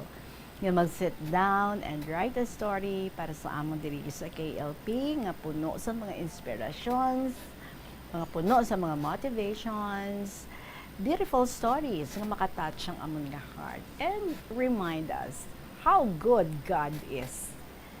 Nabala nga ginalagas ikaw sa goodness ni Lord. Kanami lang gid, no? And so, I thank you again kag ang mga children ni girl, ka mga nami, kay ito sa different new experience para sa ila. And as you have said, super nga na-enjoy sila, super ang damo nga mga na-learn nila. And sigurado ako, every once in a while, mga agad na ina sila kay mama nila nga magkadto dira, no? Sa farm. Kanami lang imagine ang things na ginapanghimo nila, how we all wish. Nga may farm man kami, or di gani, may somebody man nga mag-invite sa amon magkato sa ila farm. Para nga maka-experience man kami. Isang ina nga mga butang, mamunpon itlog, mang butang sa tray. Kanami lang gid, no? Mang feed sa mga manok. Ay nako, farm life is really beautiful. So, salamat gid sa kay girl dira, girl, ang mga stories ni Student Mom, I'm sure they're in good hands. Sige, wait lang ko diri kung saan ikaw makakadto naman diri sa city para maka-turn over naman ikaw sa iyang mga letters. Salamat gid. Oras nato, that is now 2:42 in the afternoon. We still have another story para sa inyo and that would come from Inbi sa probinsya sang Iloilo. So ato nga pagpanumbalik again, this is Tita Regine. Magabalik ang KLP pagkatapos lang sa pinaka mga importante nga mga pahibalo. Kauntasang La Paz Batchoy. Ang Iloilo ang kilala bilang home of La Paz Batchoy. Mahimo kagid nga maglibot sa Iloilo, mag-food trip, kag ikaw mismo ang maghusgar kung ano ka namit ang La Paz Batchoy. Pwede mo gid ma-enjoy ang La Paz Batchoy nga may pandesal kag puto. Butangi man sang gamay nga paminta kag patis ang sabaw. I-mix sang maayo. Kag, enjoy! Kung kulang pa kag wala pa nabusog, pwede gid nga magpadugang sang sabaw. Gabulig sa paglikaw sa nanuhay tuay nga balatian ang simple nga pagkaon sang citrus fruits kaangay sang pomelo nga puno sang powerful immune boosting antioxidant. Ang pomelo ang puno man sang lycopene, isa ka anti-inflammatory, anti-aging antioxidant nga nagapanami sang supat. Ang duga naman sang panit kag dahon sang pomelo ang natukiban nga makapatay sang cancer cells kag nagapalikaw sa paglapta sini sandig sa test tube studies. Help is available. Pinaagi sa pag-istorya, paghatag sang suporta, kag direkta nga bulig sa nagakinahanglan, mahimo mo gid nga mapunggan ang suicide kag makasalbar sang kabuhi. Santo sa World Health Organization, ang suicide ang fourth leading cause of death sa mga kabataan nagaedad 15 to 19 anyos. Kung ikaw o kung may kilala nga nagasuprer sa depresyon, mahimo nga mag-contact sa National Center for Mental Health Crisis Hotline sa numero 0966-351-4512. Sa aroma kag soothing feeling. We go with the story of Indy, sa probinsya sang Iloilo, my dearest Tita Regine.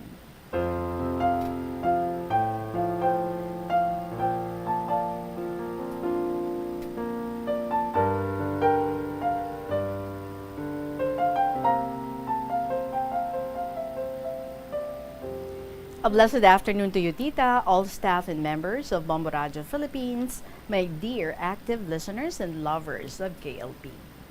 Sa malawig na nga panahon, sa aton pagpuyo sining kalibutan, hindi maibitar nga madamo man aton masugata, maminggulan, may istorya nga mga katawhan, kag mabatian ang ilang nga mensahe. Tita Regine, what an eloquent speaker I heard. Sa nag-attend ako sa Youth Forum sometime in December 1990 sa Davao City. Hindi lang siya eloquent speaker but also a music lover who started his speech by stressing music as the language of the soul. His intuition or reason of motivating and capturing his audience's attention on the first stanza sang song nga My Love Will See You Through. Amo ni Tita, ang top hit nga kanta kani adto. Oo, familiar gid ako from Marcos season. Correct? Apisar wa ay accompaniment, he did the singing of the song melodiously. When times get rough and when things just fall apart, and sometimes you feel that you can't go on, be strong. Hold on, for my love will keep you warm through the coldest night, through the rain, through the storm. Dami tani kanta ko, no? Pero wala gid kay si Tita Regine nga magkanta. Gani basahon ko na. Kag Tita Reg, mo pa ang pagsugod niya sa iyang pagpamulong-pulong. Ito nagkanta siya galianay at nag-speech. My dear youth of today, you often hear that song wherever you may be. Its melody lingers in our heart, and its lyrics give us the courage to go on, despite of the consequences and difficulties you may encounter on your way. Then, he restated and emphasized ang mga phrases he wanted to indoctrinate for enlightenment and better understanding. I believe, though the road is rugged, the sea is rough, and the weather is stormy, if you feel the presence of the Lord who is holding and protecting you, wa ay ikaw sang dapat kahadlukan, kay ara siya sa imo kiliran. When you feel you're so helpless, with nobody around, and you don't know what to do, try to pause and think about the Lord. Ara siya to comfort you, hindi ikaw magkasubo kag magkabalaka, kay ara si Lord sa imo luyo. Amo ina ang nagahatag sa aton sang kaisog, kag kusog o kabakod sa pag-atubang sang tanan nga kalalatan. Gani, hindi ikaw magkahadlok sa pag-usoy sang madulong, mabudlay, kag waay katapusan nga dalan nga imo ginalantaw. Pabakura ang imo nga pagtuo kag pagsalig sa aton mahal nga Dios, ang nagtuga kag manluluwas naton. Nagaisog ikaw sa imo panglakaton nga nagaisahanon kun may himpit ikaw nga pagtuo kag pagsalig sa aton makagagahom. Abi mo, Tita Regine, nagadugoob ang pamalakpak sang audience in the venue of the forum. how they appreciated and enjoyed the inspiring speech of the speaker with his strong faith in God nga iya ginapabatsyag sa tanan nga nagapamati. His sense of humor attracted the attention of his listeners from the start until the end of his speech. He had an art of making his listeners believe and feel the presence of the Lord everywhere, in everything we do. He further stressed, if you cry because you stumble and fall, just call for God's help, for His love will see you through in every step you'll make, in every road you'll take. Therefore, have that courage nga magpadayon sa imo nga mga handom. Make your dreams come true, for His love will see you through. And that is very, very true. Tested and proven by many. In many instances nga nagkakatabuin na. Kay kung mahadlok ikaw, maluya ikaw, nagaduha-duha ikaw, waay ikaw inaputanan. Hindi mo makuha ang gusto mo nga kabuton. Hindi mo mabakal ang gusto mo nga baklon. Hindi mo makaon ang gusto mo nga kaunon. Amoy na ang mga barricades or obstructions that you fail to enjoy life to the fullest because of your fears. You fail and become frustrated. Daw hindi ka na magwa kag mag-join sa mga tinipon-tipon. Daw permi lang ikaw masunulugon kag irritable. Din abi ka ang imo pilion sa imo kinabuhi.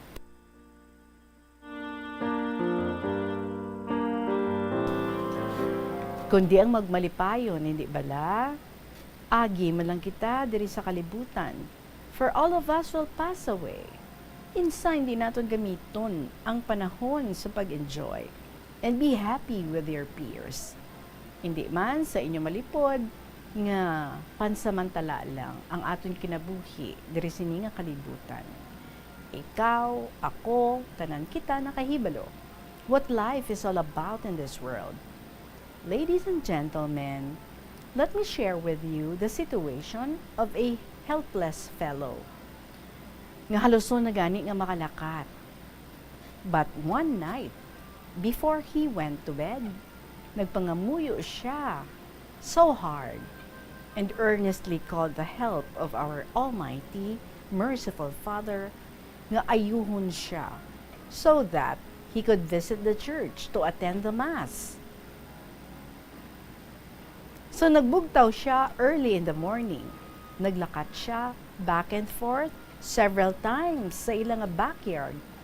And he wondered that he could already walk in a distance. So, I wholeheartedly thanked the good Lord that I could already walk.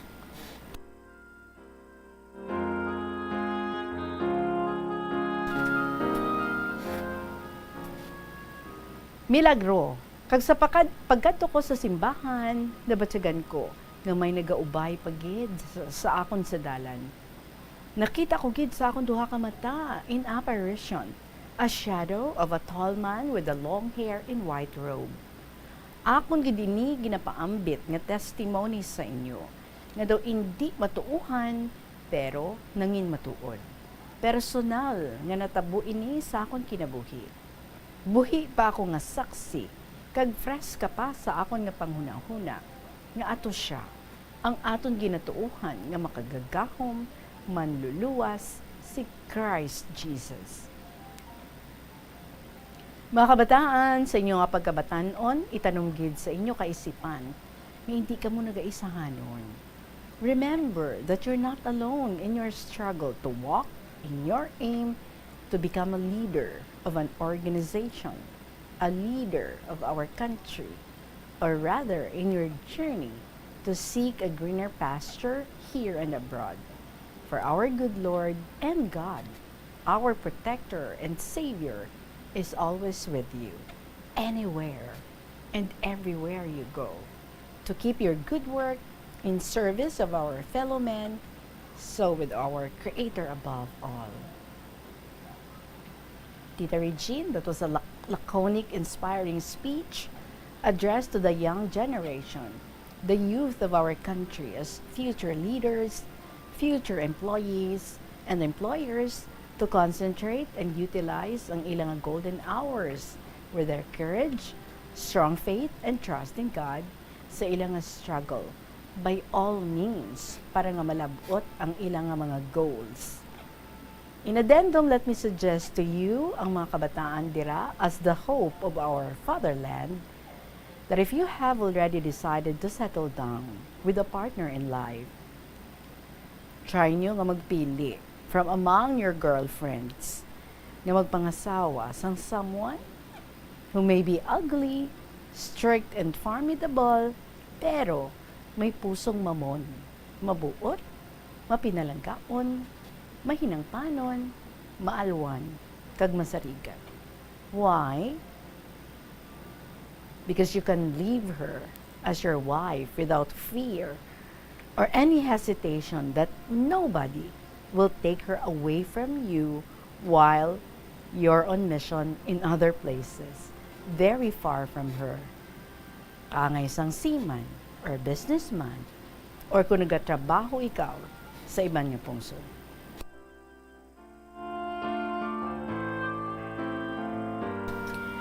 Although na-inspire man ako na namian kag naibog man sa mga gwapa, pero nangibabaw gid ang akong nga kahadlok kay base agawon siya sang iba sa akon.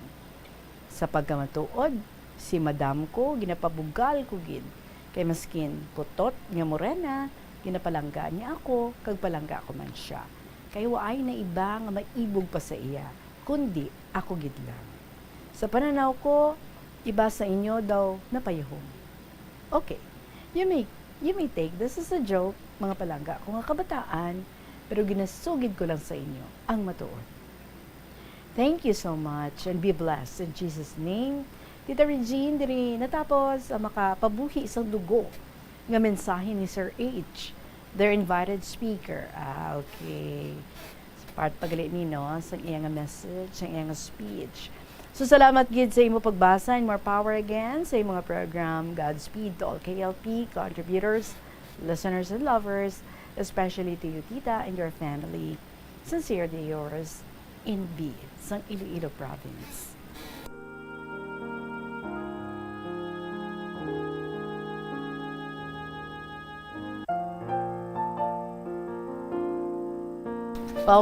Natapos ko man ang sulat ni NB, do madula man ang akong nga tingog. Hindi Beautiful story, no? It's all about the speech sa ginakabig mo nga eloquent speaker, and this happened 1990s dito sa may Davao City. Kanami kay ka napunan gid sa motivation kay gina-relate niya gid no sa iya man nga pagkabuhi and even sa iya nga choice of a partner sa siya ang nagpangabuhi. So I just hope nga ti ang mga kabataan naton dira nga nagapamati isubong kabay nga may mga na-pick up kamo sa nanging speech ngayon ni Mr. H nga do hindi gid makalipatan ni NB, and so that's why this afternoon gin-share gid niya ini sa aton. Corrected man nina. Let us not be afraid.